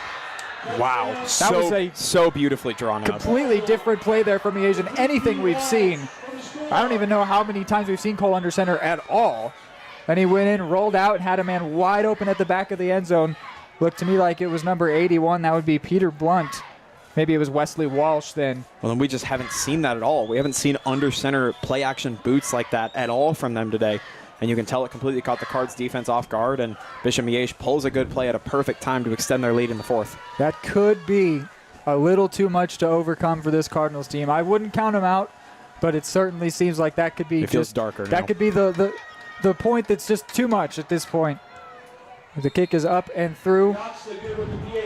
That one definitely hurts for the Cards, but there is this entire 4th quarter left. They've got 3 timeouts to go with it. They just need something more like that punt return, something quick, big scores. and fast. Yep, absolutely. Yeah, it's going to be what it's going to take here, and there is no longer any beating around the bush. You need to be throwing the football here, whether it's with Cy Thomas or Houston Carnegie. We know either of them are capable of it, which is a good problem to have as a coach and a play caller, but there is no other way around at this point. You can't go past this Miege offense any other way rather than over them. The thing that we still haven't seen all season, and it would be very Belichickian to break such a thing out now here in the playoffs, is a screen to these guys, a screen to Moody, a screen to Duncan. Let them get past the line and then float it to him and let them run free. Give them the ball in space with some blockers. Obviously, you want the ball in Keelan Duncan or Grayson Moody's hands. No qualms there. Just make it different. Get it to them with a little bit of space, a little bit of green. Some blockers. I don't know if that's going to happen. That was something I thought about all season, and there's no better time than now to break out something just a little different, but still emphasizing his strength. But yeah, I think it's time to pass it deep as well. Show me Preston White, show me Julian Otis. Let's see it. Those screens are legitimately some of the easiest ways to get your playmakers the ball in space, too. White brings in the kickoff at the 5, jogs out to the 10, now turns on the Jets at the 20, and he's going to run into a wall at the 22. So Cards offense coming on out here. Be interested to see who gets the start at QB. I would expect it to be Carnegie at this point, but we will see which way it goes. It's going to be Cy Thomas. Why did you expect Carnegie? Honestly, I would have expected Cy. More so because Cy was just playing on defense. Sure. I think at this point, if you're going to want to throw it, you're going to want to keep both of your guys fresh. But no qualms whatsoever. We know the cardio and the fitness is good for all these guys. So I think he's the type of guy to make a quick drive happen. Absolutely. And he's been more consistent on his passes. Carnegie's been great tonight, but he's been more consistent this season with his passing game. But he's going to toss this one to Moody, and Moody's going to fight for what he can get, which is going to be a yard or two. Moody with the carry. And I completely understand from a play calling perspective, you want to be able to establish the run well early on in the drive to then make some of those passes a little bit easier to get bites on, as we've got an injured Stag right here, and that looks as if it may be Devin Davis who's been wreaking havoc all day long. We actually haven't really said his name a whole lot in the second half, but that they've done a good job. First half, he was teleporting into the backfield. It was ridiculous. The Cardinals were having a hard time handing off the ball because he was getting in the backfield that fast. He was disrupting handoffs from shotgun as a defensive tackle. They're stretching out his leg here. Might be a cramp, could be worse here. We'll go ahead and take a short break and come back once he's back on his feet. For the best care for your pet, choose DeSoto Veterinary Clinic. Dr. Matt Fair and his team are dedicated to providing high-quality medical care with compassion and a personal touch. They treat every pet as their own, ensuring they receive the attention and respect they deserve. For routine checkups, testing, vaccinations, chiropractic and acupuncture care, or surgical services, you can trust Dr. Fair and his team at DeSoto Veterinary Clinic. Call 913-585-1115 to schedule an appointment today or visit DeSotoVetClinic.com. Your home. Davis was able to jog off the field under his own power. Cardinals now on the next play give to Duncan. Duncan at the 30-35 where he's pushed out. He's got the first down for the Cards. So they're still running the ball here to start this drive. What do you make of that? I think it's what we mentioned prior of just Coach Steffen has got to be thinking, it is easier for me to throw the ball and get guys downfield when the defense knows that the run is a viable option. If you just go out, if you're not able to run the ball and you just go pass, this defensive line is capable of getting in the backfield and disrupting that if they know that's all that's coming. So I think from a play calling standpoint, it's just an effort to expand your play calling sheet a little bit, give some variety, but no doubt throwing it should be the option here. It's going to be a give to Duncan once again. Cuts outside to the 40-45 on the right side. Now gets right at the first down marker. Gets thrown down out of bounds, which the Cardinals fans do not like. I honestly didn't see too much in it. I think he was just trying to make the tackle, but Cardinals fans trying to find every little advantage they can get. It is a first down from Keelan Duncan. And the Cards will be right at the verge of midfield. The first down call wasn't as loud as it usually is, maybe because so many Cardinals fans are still calling out the fact that they think a flag should have been called. I agree with you. I think it was just a tackle that carried over to the sideline. So it's first and 10 at the 49. It is big that it was at the sideline. That clock has barely moved on this drive, and Duncan gets his feet swept out from underneath him with no gain on that one. So that means the clock will finally get to run. Cardinals had only eaten about 30 seconds on those plays up to that point. They need time to be left up there. That was Freddie Blunt with the tackle, by the way. Yeah, man. There's a reason I'm not a head coach at the football at any level, but man, I'd be so in favor of trying to throw the ball downfield at this point, especially with the fact that Miege has almost all of their defenders playing press right at the line of scrimmage. Both running backs either side of Thomas. He's going to fake it to Moody. He's got it in his hand. He's going to throw for White. White goes up and can't bring it in. It hit him in the shoulder. He couldn't catch it, and now he's down hurt at the 15-yard line. So he may have just gotten the wind knocked out of him. He fell from He's back on his feet now. Probably 4 feet up in the air. He fell straight down to his back, but again, I think he had that one in his hands, and it was just raked through his hands as he was coming down close to the ground. It's kind of reminding me of what Paola looked like against us last week, where it's like it's right there. Yeah. I like this play call. The execution was like 9 out of 10, and it's not that no problem against White. Yeah. It just didn't quite complete it. It's like it's right there, but that doesn't count for anything. Right. So 3rd down and 10 here. Long 3rd down coming up, Reed. White motions across. Thomas rolls out to his left, wants to throw, and he's navigating pressure right at the line, throws it, and he's got Otis. Oh, and he dropped it. Would have been a first down. Thomas had navigated through all kinds of pressure and right on the verge of the line of scrimmage, got the pass out, but Otis couldn't get down low enough to bring it in. So it's 4th and 10. Man. That's another thing. This is a no doubt go for it. This is a thing with the passing game, and I'm sure that if we, we're talking with Coach Stephanie, he would say C, because a moderate run gets you 2 yards. Right. A moderate pass attempt, it means an incomplete pass, 0. You're 4th and 10. They've had 2 solid pass attempts and nothing to show for it. Yep. And that's the give and take with the different ways you can approach offense. The 4th and 10. Thomas wants to throw, will throw, has a man wide open, and he's got the first. Oh my goodness. They were playing prevent defense, so who's able? That was Brady Von Holton. Von Holton was able to bring that one in. So Von Holton did something very impressive there. He was wide open on the crossing route and caught it maybe 8 yards past the line of scrimmage, still needed a few. He had to reach for the ball and was stumbling as if he was going to fall and did 2 or 3 really impressive kind of lunges to stay on his feet to the marker. Miege sort of conceded that first down, honestly. They were willing to let this drive continue. Keelan Duncan lost the ball! Duncan lost the ball! And it's picked up by Miege. It's being returned at the 30, the 20. Thomas will bring down the returner. It was Jalen Johnson brought down at the 20-yard line, and that feels like that could be it. Duncan lost the ball. I'm actually not even sure how. He lost the ball, and then a 40-yard return there for Jalen Johnson.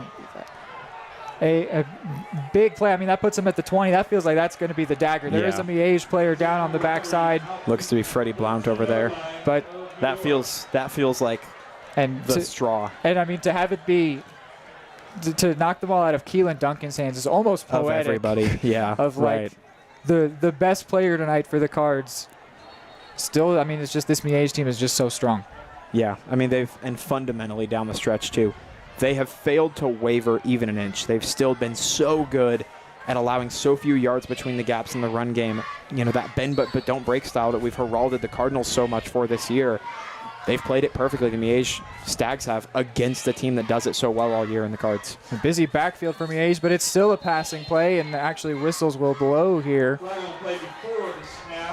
Pre-snap looks as if it could go against Bishop Miege, and that will be the call. Yeah, they just do everything well. I mean, this Cards team made a couple too many mistakes, and a lot of them, unfortunately, came when the game was already quite a gap out. I mean, just a couple of drives that didn't translate to touchdowns early feels like the reason for this snowball we're seeing right now. It's a tough pill to swallow. The way that this season seems to be winding to a close as Cole will look to throw once again. Has a man open. Touchdown, George. They are just piling it on. Like we said, they don't care about the score in terms of if they're going to pass the ball or not. They want to pass the ball more than anything else. They do. And that's going to contribute to the scores that they've had against Atchison, the scores they've had against Tongi, and the score that they will have tonight here against the 1-seed Cardinals in their house. Yeah, that was Jaden McDaniel who just got open on the route. I mean, had his defender, I believe it was Eder in coverage, it just stumbled and fell to the ground, and now Bishop Miege is going to open this up and likely make it look like it wasn't a very competitive game, but the Cards were competitive all the way through here. It's just those mistakes start to compound at a bad time and puts you in a really tough spot as a team against a team that's not willing to let their foot off the gas. PAT is up and good. Yeah, that's going to be a tough part of this to accept, as there's some pushing and shoving after the PAT went up and through. This Miege team is beatable, but this Cardinals team is not going to be able to pull that off tonight. No. Man, tough pill to swallow is the perfect word for it. It's just tough to see the way this is transpiring tonight for a team that's been steamrolling everyone they play this whole year. But they've got a lot of great young players. They will come back with a vengeance for the next year, the next 2 years, and beyond. But this fantastic season, an undefeated Frontier League championship, a regional championship, one of the best seasons for the Cardinals in the last few years, will come to an end here at home against a team that just from the outside is a 13 seed, which is even maybe just an insult to injury that they had a poor regular season playing against their upper tiers, upper class schools. But they are just they're just a 4A powerhouse. That is what Bishop Miege are. Yep, and they have been for a really long time. The penalty was against the Cards after the PAT, so this kickoff will come from the Cardinals' own 45-yard line. White and Hubler back deep.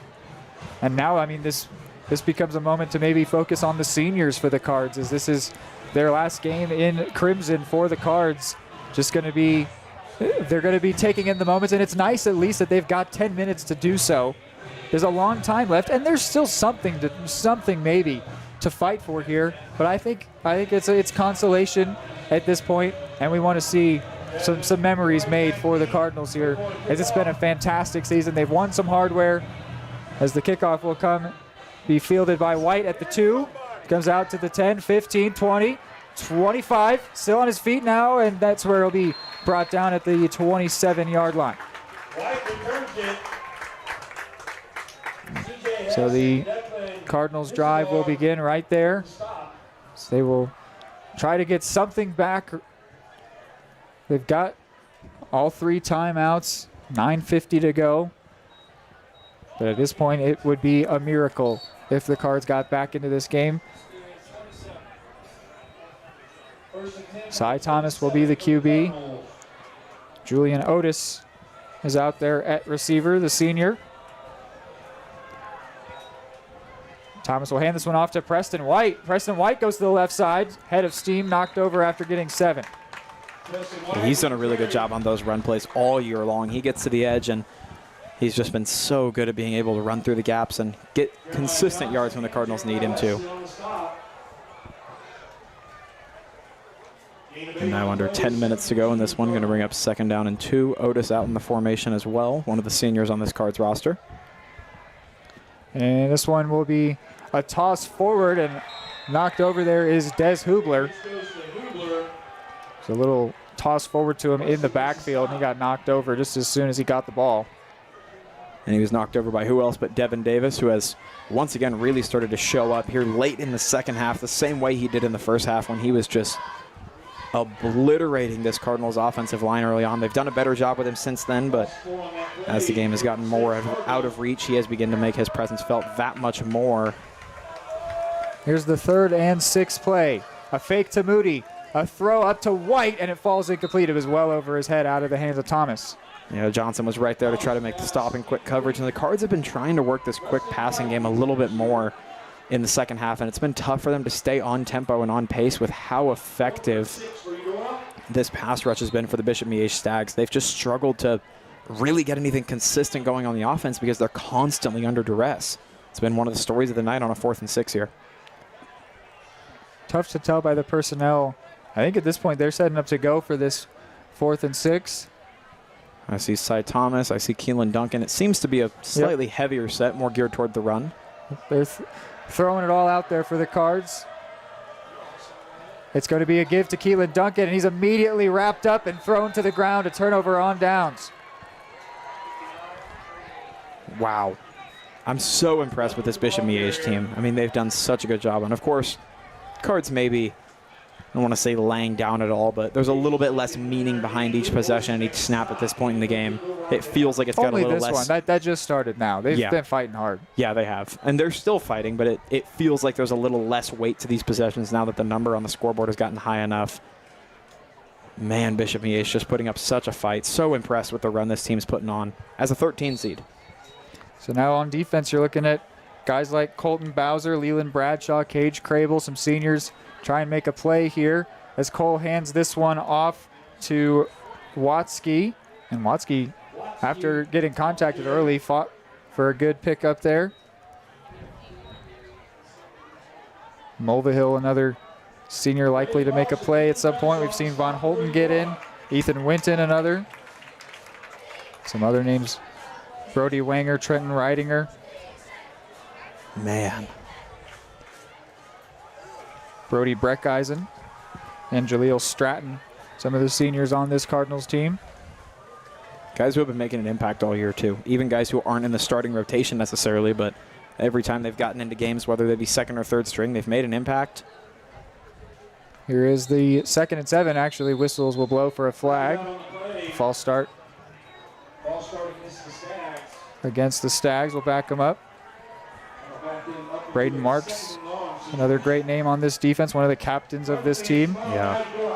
He's been so good all year, too. All these seniors have, really. Every single one. Even those who aren't always in the starting rotation. Jarrett Phillips is one that comes to mind. Every time he's gotten in, he's been the primary running back in these games where the Cards have put their backups in, and he's always been effective, always been somebody cheering the team on the sidelines, a really recognizable face and a cheerleader for this team all year long.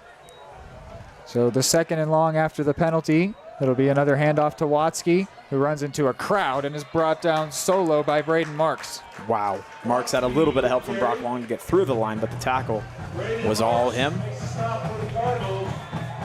Still, Eder out in coverage at corner. That's something worth highlighting, too. He had the call. His name was called when Des Hubler had that kind of nasty hit early on in the first half, and he has been I think his senior year next year could be very exciting for sure. Yes, he was really solid all day long since his name was called, which, as you mentioned, is a major strength of this Cards team, and with so many younger players, so many freshmen and sophomores, that's going to continue to be a strength. These players who are moving up to be seniors next year, there's going to be guys waiting in the wings who are also fully capable of stepping in and making an impact.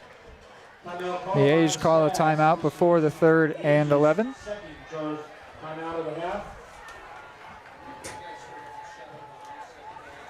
This timeout brought to you by Torito Cheese Sauce. You should try it. It's Torito. Cardinal fans, Tuesday, JV Scholars Bowl will be at Lansing, 4 o'clock start. Wednesday, EHS will host Varsity Scholars Bowl, 4:15 start. Thursday, Scholars Bowl JV at Anderson County. Busy week for Scholars Bowl.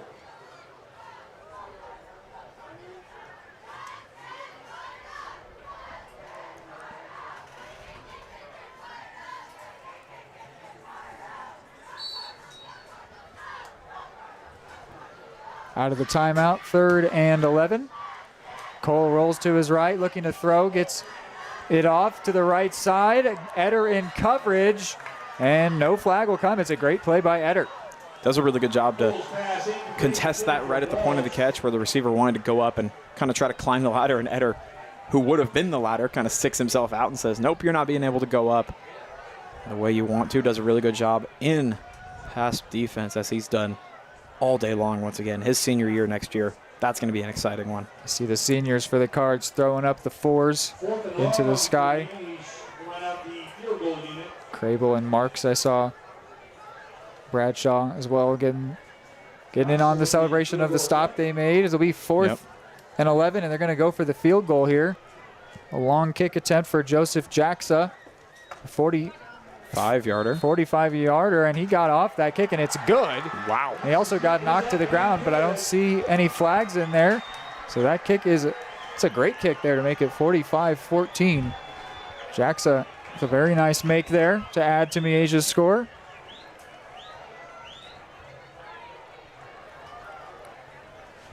Man, Reed, I'm trying to find more words to say to really summarize what we're watching tonight, but there's not a lot more words to say other than the fact that I'm so impressed with Bishop Miege and what they've been able to do to a really strong Cardinals team tonight, the strongest one we've seen in years at least. Well, I think what's there to say is how good this Cardinals team is to be giving them to have given them a fight tonight. Through 3 and quarters. how great their season's been to have, I think, the Frontier League title and the regional championship. That is something that these players can hold their heads high for forever. This team was really special, and I think that was honestly against a lot of our expectations. I think we thought this year would be better than the last, but not as good as this has been. No, Undefeated Frontier League is unbelievable, and they have been such a strong team, and with relying on so many younger players. And so I think that this is a fantastic season. It's a tough way for it to end, but it had to end eventually. And before it got to an end, the Cardinals made multiple memories, won multiple titles. Absolutely. That they will have their name in the Eudora history books forever. White brings in this kick at the 5. He's run out to the 15, still on his feet at the 20. And that's where he'll be stopped, and they'll have to give him forward progress at the 19-yard line. Yeah.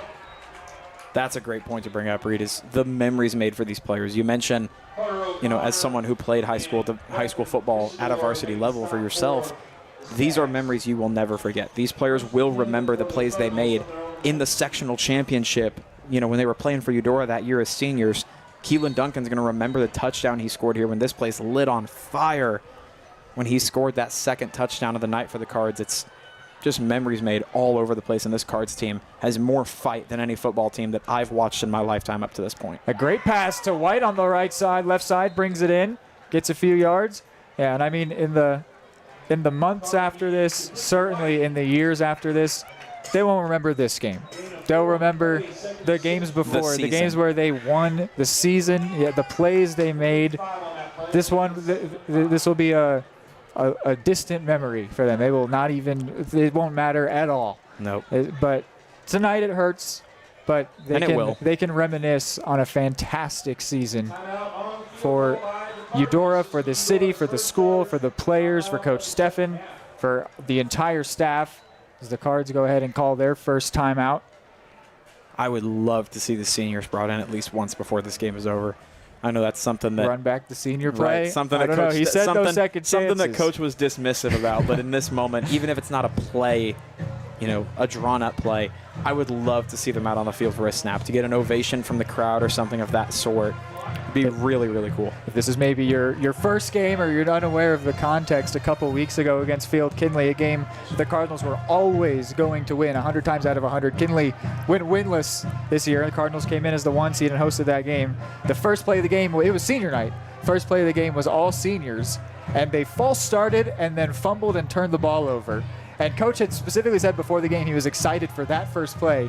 And so we asked him after, will they get a second chance? Will we see it maybe against Paola? He very said, plainly nope, it was said, a senior nope. night special. No do-overs. Maybe we could see it. Who knows? If there's ever a time to break your rules and your philosophies as a coach, this would be a pretty good time to do it. But for now, it's 2nd and 5 at the 24. White's the receiver. The Cards still playing all their number ones, which includes plenty of seniors. Wanting to throw is Carnegie. He's looking for White. White finds the ball and he's going to draw a pass interference. Yeah, that was over on the right side. Carnegie stepped back and gave him a ball that was always going to come his way, and Preston White tried to kind of turn his back and move to his left to adjust to it, and his right arm was just hooked immediately. So that's going to give the Cards a free possession, free first down, and handful of yards to tack on top of it. And to the credit of everybody here, no one has left either side. The Miege fans stuck around, all the Cardinals fans stuck around. They want to give the due love to this team for the Cards. They have earned their affection, and they have received their affection. It's been a great season, great support from Eudora. This will be a give to Keelan Duncan. Duncan at the 40. And he will fall down at the 44. Duncan with the carry, tackled by Gus Ismert. 6-yard gain for Eudora, 2nd and 4. So it goes down as a 6-yard gain. That'll put the Cards about 5 yards shy of midfield, still on their own side at the 45. Under 5 minutes to go here now. Again, running backs on either side of Carnegie. It's a fake to Moody. He wants to throw. He will throw. Again, looking to White. White in a one-on-one. And it falls incomplete, just a little bit out of the reach around the 30-yard line. And credit where it's due. I believe that was Aiden Buzan in coverage right there. But this Bishop Miege secondary has done a good job with Preston White all night long. We've talked about the almost and the plays that it felt like he was so close to getting these big catches. They've done a really good job with multiple different defenders lined up against him at making sure the damage he's able to do has been severely limited. They've just done everything well defensively tonight with all the highlights we thought we saw from this Cards team, and they were highlights we really did see. They've held them to just 14 points. This is around what the Cardinals were used to allowing throughout the regular season, and their average point total has already been breached by the Stags here. Here's the 3rd and 4. It's a toss to White, who then lost the ball for a second but got it back, and he's got the first. It was thrown up to White, and then White threw it up in the air like he was juggling it, but brought it in and got the first down. A little bit fancy. Here's Pinnacle on the stop for Miege. And worth noting, the fan section over there on the Bishop Miege side got to be the most packed out I've seen it all season long. Student section is full, all 3 sections for the regular fan support are full as well. Hubler in motion here. Here's the next play. Carnegie again wants to throw and finds White, and he's got the first at the 38-yard line. At the 39. That pass and catch good for a Eudora. It'd be really cool to see the Cards be able to get another score up on the board here, if nothing else. Just getting another touchdown, maybe getting it to one of the seniors on the roster would be really, really cool. Another pitch forward to White, who rolls to the left side. Now has picked up 5. He's at the 35, pushes forward to the 33.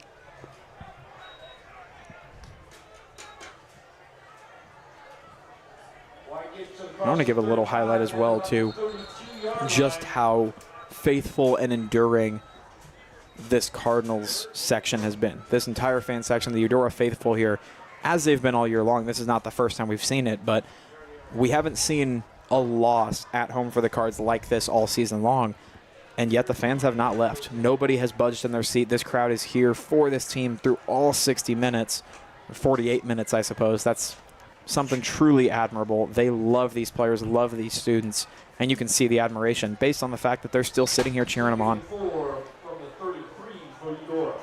Would be a 2nd and 4 at the 33.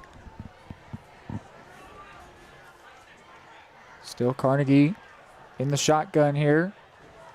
And he will pitch this one to Des Hubler. And Hubler couldn't find any space. He rolled to his right as far as he could, but the seam never broke.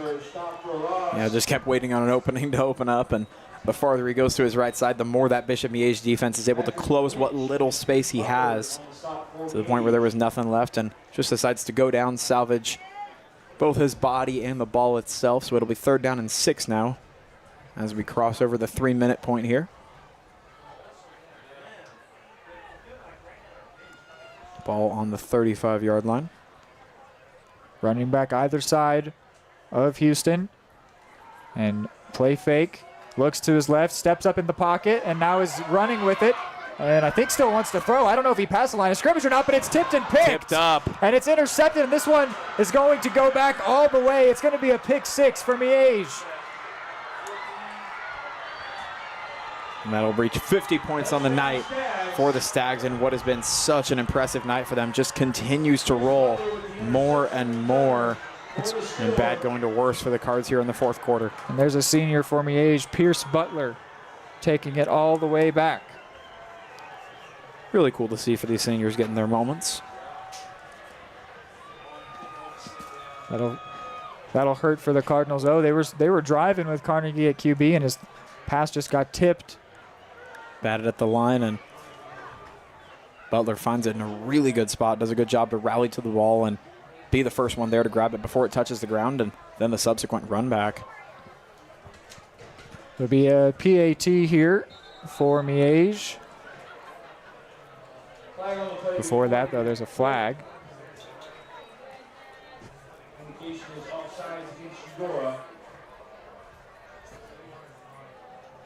Might go against the Cardinals here. It is an offside on the defense. Don't know if Miege are feeling relentless enough to go for 2 here. They have been relentless, though, and it's interesting because it sort of feels disrespectful, but it's also a respect thing that they want to just keep pushing. They want to keep scoring. They're not going to accept that they've just defeated the Cardinals because they have any given number of points. But they go for the standard PAT just a yard closer, and the kick is up and good.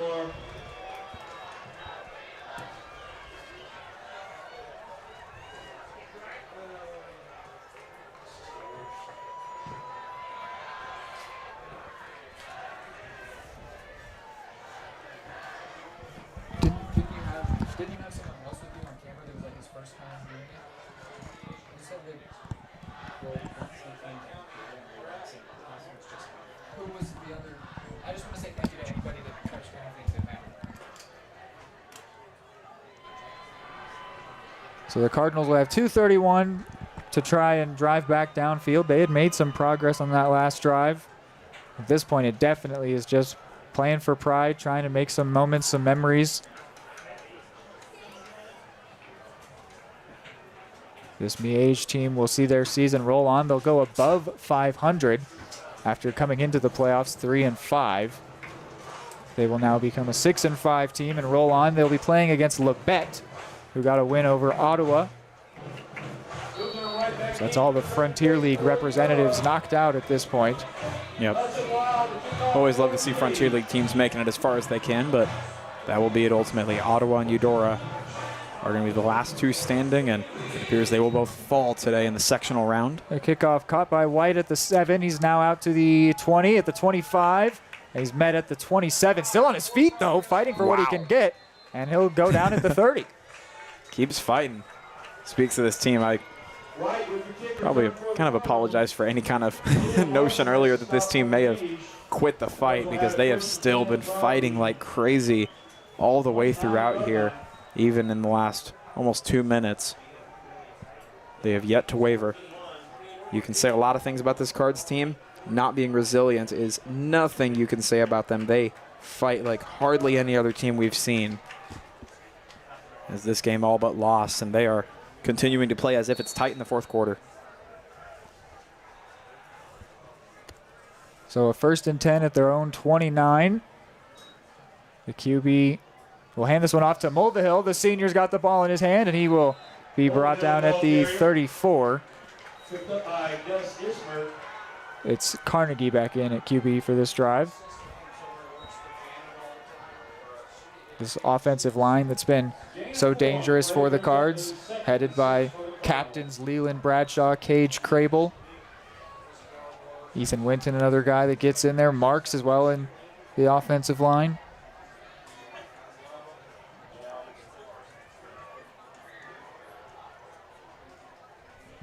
And here's the next play here is Moody, and Moody's got a big gain. He'll go down at the 45. He thought he was still up, but he was whistled dead. Moody, the ball carrier. Peter Brown and Finley on the stop. That run, good for a Cardinal.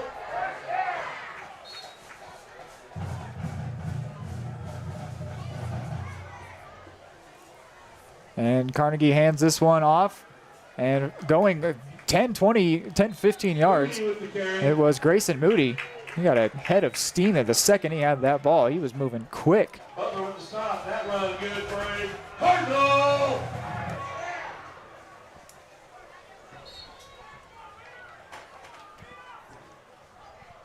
Now at the 41-yard line, the Cardinals offense moving into Miege territory. And it'll be another give to Grayson Moody. Once again. And Moody with 5. Somersault. Yeah, he had 5 before he got contacted, fell forward. He got 8 or 9.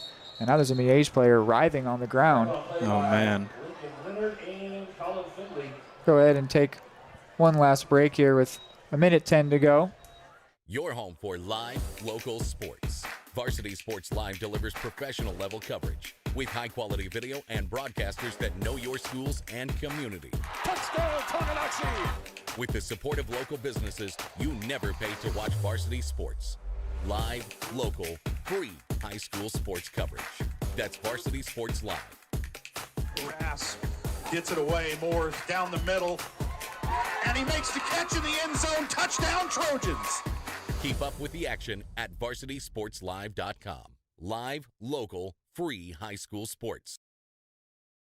Are you looking for a trusted partner in pet care? Look no further than Eudora Animal Hospital, proudly serving Eudora and the surrounding area since 1975. Eudora Animal Hospital offers a wide range of services, including wellness exams, surgeries, routine vaccinations, and emergency care. The Miege player was able to get off the field under his own power. Cardinals back out there for this short down with 1:10 to go. Trying to get one last score. It would be, at this point, be a consolation score. You'd love to see it be someone like Bryce Mulvihill, a senior, getting into the end zone. It'd be so awesome for him.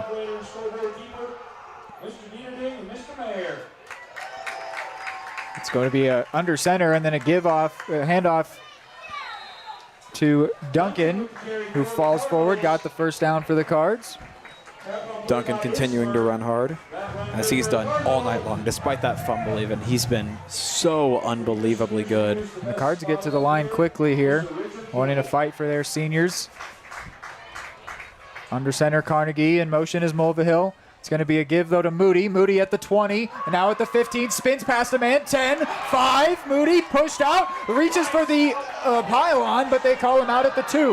Man. He did touch the pylon, but they say he knocked it over. His foot must have stepped out just before, so the Cards first and goal from the 2. And he gets out of bounds, so 40 seconds to spare. Gives the Cards plenty of time here to take 4 shots here. Got to think it's silly. Some of them will be on the ground. Carnegie still under center. Moody is the back behind him. It'll be a give to Grayson Moody, who pushes forward and scores. Touchdown, Cards.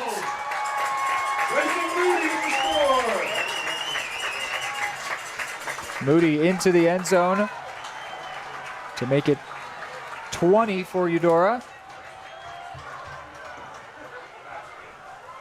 His second score of this game. Scored the first touchdown as well for Eudora, and then there was the punt return from Keelan Duncan.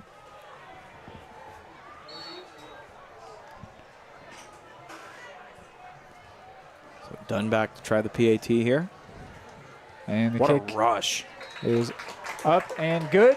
So it's 21-52. Want to take this moment to thank everybody that has helped us make Eudora Sports Live possible, and that begins with our sponsors, able to make it so that we can dedicate the time that it takes to get this all done. But thank you to some individuals that make this possible. Kara Kimberlin, the AD for the Cards. Drew Steffen, the head coach, who I've peppered with questions every single week. Coaches Jason Tharp as well for their Cards. Dylan Funk, the boss BJ Harris that put this all together for us. You, Hayden, you did a great job having to run a couple broadcasts by yourself. I want to specifically thank you this season. Dominic Santiago, one of the employees with Varsity Sports Live. Aaron Feely came and helped us out. Stephen Hamilton, Errol Seaman came into the booth on a few occasions. Dr. Meckel helped us today get the Wi-Fi figured out. And Dylan Vanderveen as well was covering me on play-by-play for week 1 against Spring Hill. So I'll just say thank you to everybody. And that's not a comprehensive list, but those are the people that have directly helped us be able to make this possible. But thank you as well to everybody that has tuned in. It takes a village, for sure. The viewers that have stuck with us as well. You guys also make this possible. And it's such a privilege to get to call Friday Night Lights, especially for such a great football team as the Cardinals, having a great season. And it's such a great fan base. We've had so many people come up to us and tell us the great job that we do and what it means to people. And it means so much to us to hear feedback from people, because we don't always get to hear direct feedback, as this kickoff will be fielded at the 30, and that's where the Cardinals will stop the return. Just wanted to say thank you if you're one of those people that have come up to us. Really appreciate that. More to us than you guys know, really. And supporting with your viewership as well, all of that. It is such a privilege. We hope that Eudora Sports Live can continue for a long time, and it has been great to be here with you. I've been here the whole time for Eudora Sports Live. This is year 2 for me. Yeah, to have Hayden with me the second year here of football. It's been really, really great. And it's tough to see this football season come to an end, but we will be right back with it for the sports season. Winter. It starts early December. We will be there as Miege will kneel here. Yeah, December 5th is that first broadcast against Spring Hill. So we will be there for that one, as that will be the final play of this game, the final play of this Eudora Cardinals season, as it ends at the hands of Miege here. 52-21 is the final score. We'll go ahead and keep you around here for a little bit, maybe do some post-game analysis right here. For sure. For the time being, as the clock now hits zeros. Players all shaking hands at midfield. Hayden, just talk about this. I don't know if I want to say about this. Let's go with this game first. Maybe we can do this season later. No, actually, go ahead. Talk about the season. We'll wrap up the game and post-game. Talk about this season. Oh, man. I think you encapsulated it very well with saying, for these players, although this is going to sting right now, and it's supposed to, that's supposed to be the way this feels, this season is what they will remember. What they will ultimately remember is how dominant they were against how many teams they walked over and steamrolled, and how strong they were, and how truly lighthearted and fun this whole season was for this team, because they were winning and winning in such a big way. This was pure joy and pure euphoria for a lot of the season for the Cardinals, and I think that's what should really be focused on, is just how much of a blast this whole season was, how good they were. For you and I, they even surpassed our expectations. We talked a lot in that Lansing loss in the postseason last year in Week 9 about we knew the outlook was going to be more positive for this season. I don't think either of us expected just how much better this would be. This season was a dream. I mean, they lost in Week 1. It's been 9 more weeks since then, and they hadn't lost a game until today. So impressive, such a phenomenal year, and something that I truly hope all of these players remember for that, not for this game, for a really long time, because it was truly special and something most high school football players never get a chance to experience. Yeah, we got to see one of the best Eudora football teams in the last couple decades, and I think one of the better, more successful teams of all time for the Cards. I mean, they've had a lot of success, but they put hardware in the trophy case, and that is something to speak to. The Frontier League, an undefeated Frontier League title, is something they can hold over all their opponents next year, and it is a fantastic achievement. And then a regional title as well. It comes short here against Miege, which a lot of Cardinal seasons have ended that way. They're just a fantastic powerhouse school. There's nothing you can really do about that. But the Cardinals gave them a tough game today, and they had a fantastic, successful season. It might not feel that way right in this moment, but it absolutely was a success. This was a victory of a season for the Cardinals, and that is a credit to Drew Steffen, that is a credit to the whole staff, a credit to all the players and all the families that made it possible, people that brought players to practice, got them where they needed to be, made it all possible, and it's been something that's been in the works for years here at Eudora, and we're just seeing the culmination of years of dedication, hard work, coaching, teaching, all those things. It's so awesome to get to be any little small part of Eudora High School. It's a fantastic school, a fantastic football team. And that's our thoughts on this full season. We will wrap this up, and we will come back with post-game where we will give thoughts on this specific game itself. Thank you so much for tuning in all season long, and keep it here on Eudora Sports Live for the post-game.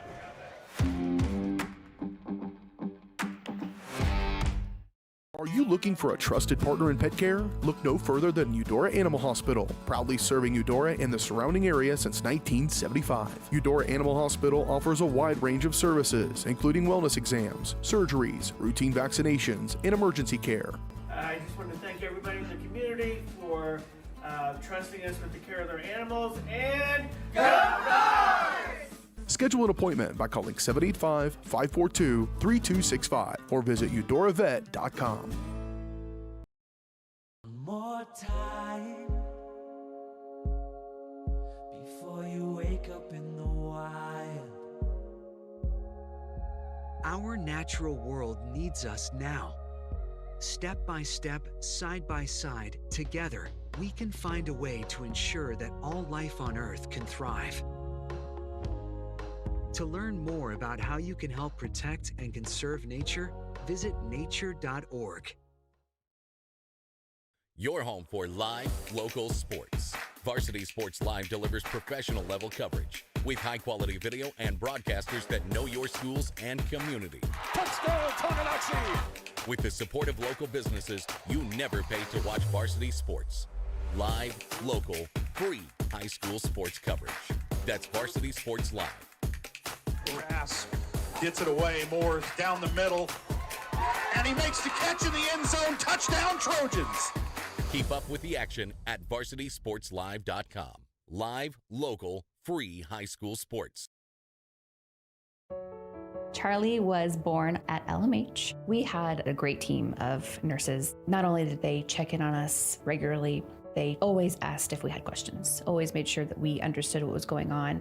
I cannot say enough wonderful things about the labor and delivery, family birthing, and mother-baby care team at LMH Health. We had to put our entire trust into their hands, and just everyone was so friendly and so supportive. At Fort Scott Community College, we understand that a scary part of figuring out your future isn't only answering the question, what should I do, but where do I belong? Maybe you belong here as part of Fort Scott Community College's John Deere Tech program. Maybe you belong here as part of the perennial playoff-bound Greyhound baseball team. I don't know where you've been or where you're headed, but I know we're saving a spot for you because you belong at Fort Scott Community College.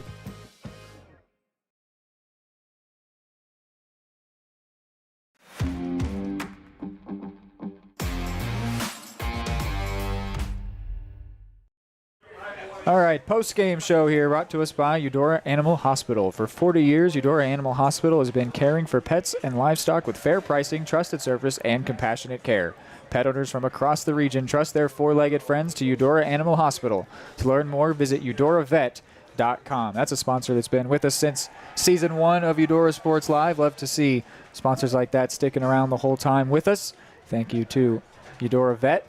And yeah, it's... So now we got to focus on this game, which we were saying is not the focus for these players, is not the focus for this staff. This is a successful season, and it's even though it's not a successful night for the Cards. Right. But, I mean, when you look at that scoreboard, thank you. Yeah, when you look at that score, it's a tough one tonight. I mean, and what's worse is that this was a winnable game. And I think that makes it even harder to accept how comprehensively they were beat, just because it was there for them. But I don't even know if anyone's going to stop this Miege team. I think it's possible, but I don't know if there's anyone better than the Cards out there except for this Miege team, and they're a level above. And so it's scary to think about that. But for the Cards here, they had some great fight. They stuck around as long as they could. Their defense was at the forefront of their strong performance here. What did you make of the 4 quarters of this game? I think the first half still was made from missed opportunities. I mean, the Cardinals still could have had points on the board in the first half that weren't showing for them, but the first half felt very highly contested and very close, mainly that second quarter. The first quarter almost completely belonged to Bishop Miege. That was dominant. But the second quarter, the Cardinals really did rally, came back from 14-0 down with Bishop Miege showing all the momentum in the world. They stalled that. They got a touchdown of their own, brought it back within 7 points at one point. It was 21-7 at halftime, but man, that second half, it was really the fumble and then the immediate score was what got the ball rolling. Or there wasn't a scoop and score, but the fumble and then the pick six. The score at this point, I don't even think is actually a fair reflection of how well the Cardinals were beat. Even though they were beat well, they were beat comfortably. There were some things at the end there just kind of running up the score. Sure. And there's also the great field goal in there, which no disrespect to a 45-yard field goal at the high school level. Right. But, yeah, it's a tough one for sure. It is. Yeah, I mean, it's easy for me to want to touch on the season again, but looking at this game, it was just rough, and it's just one they're going to want back, absolutely. But you can't be too upset about how they played through the first half, because really that second quarter in particular was really nice from them. They showed a lot of fight and really clawed their way back into making it a potential ball game that they could have won, but things just transpired really quickly, and Bishop Miege was ultimately the stronger team tonight, and the scoreboard ultimately does reflect that. Yeah. But yeah, I guess maybe it's better than like the way that the Chanute-Lewisburg game ended, where I think you'd take this pill was the one you'd choose if you were choosing between those two. Right. Which that was a loss in overtime, right? Wasn't it? Or did it even get there? It was last second, the missed 2-point conversion. Right. Lewisburg attempted a 2-point conversion. They scored a touchdown to tie it if they wanted, but they went for 2 instead, didn't get it right. Yep. That game was ridiculous. You can watch that one over on Lewisburg Sports Live, the VOD of that if you want. I think this is in the days that will come. And even I think tonight or certainly tomorrow, a lot of the players can look past this, accept the way that this went.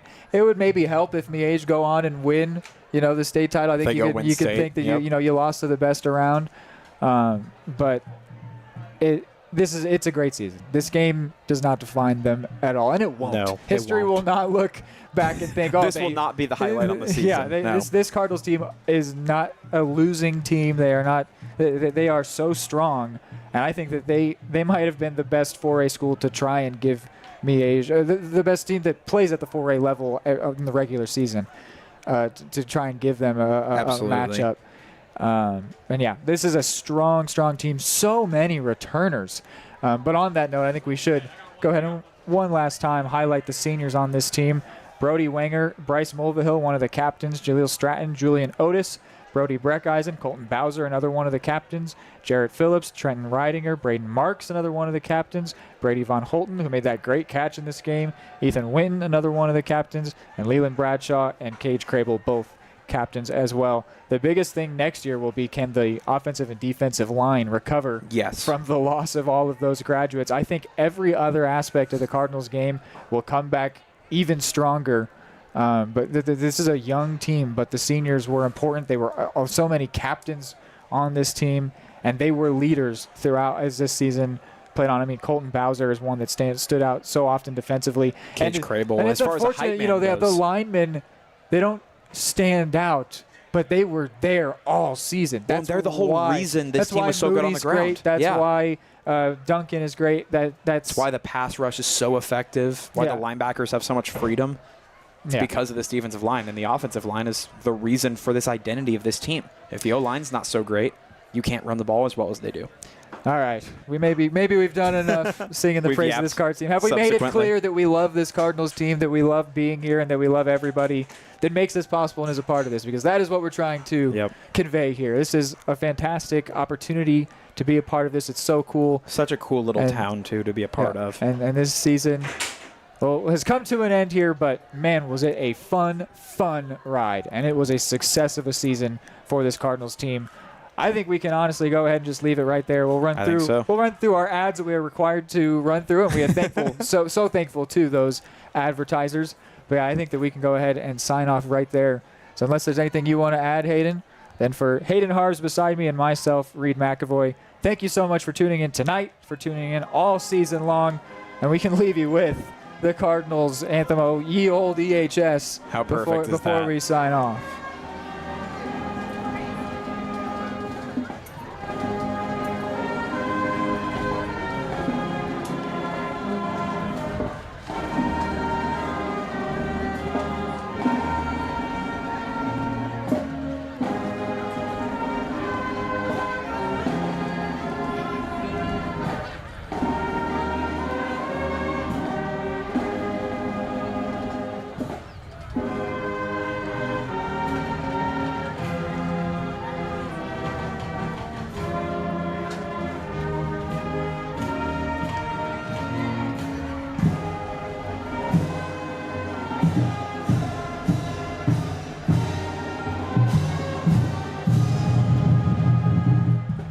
Thank you one final time. Go Cardinals, and good night.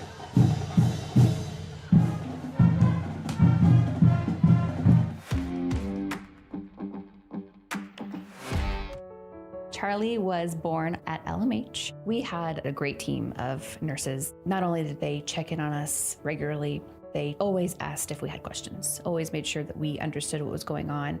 I cannot say enough wonderful things about the labor and delivery, family birthing, and mother baby care team at LMH Health. We had to put our entire trust into their hands, and just everyone was so friendly and so supportive.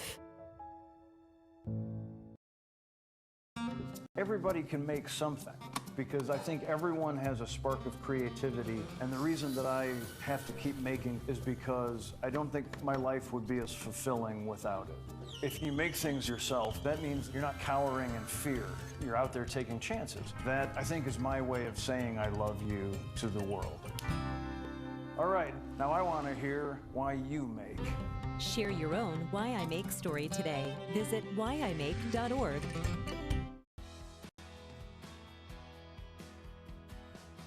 I used to drive an ambulance as an EMT, and I've always tried to be a safe driver.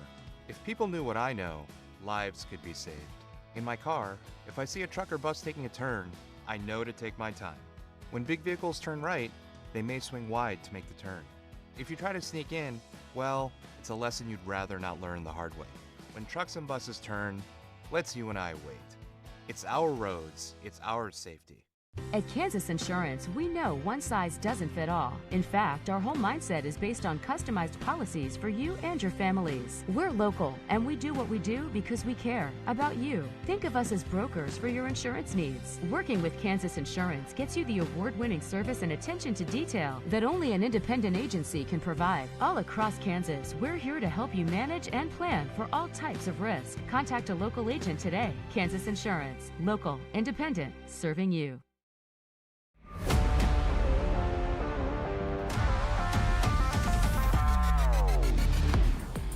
From the gridiron to the hard court, the pitch to the mat. Don't miss any of the action.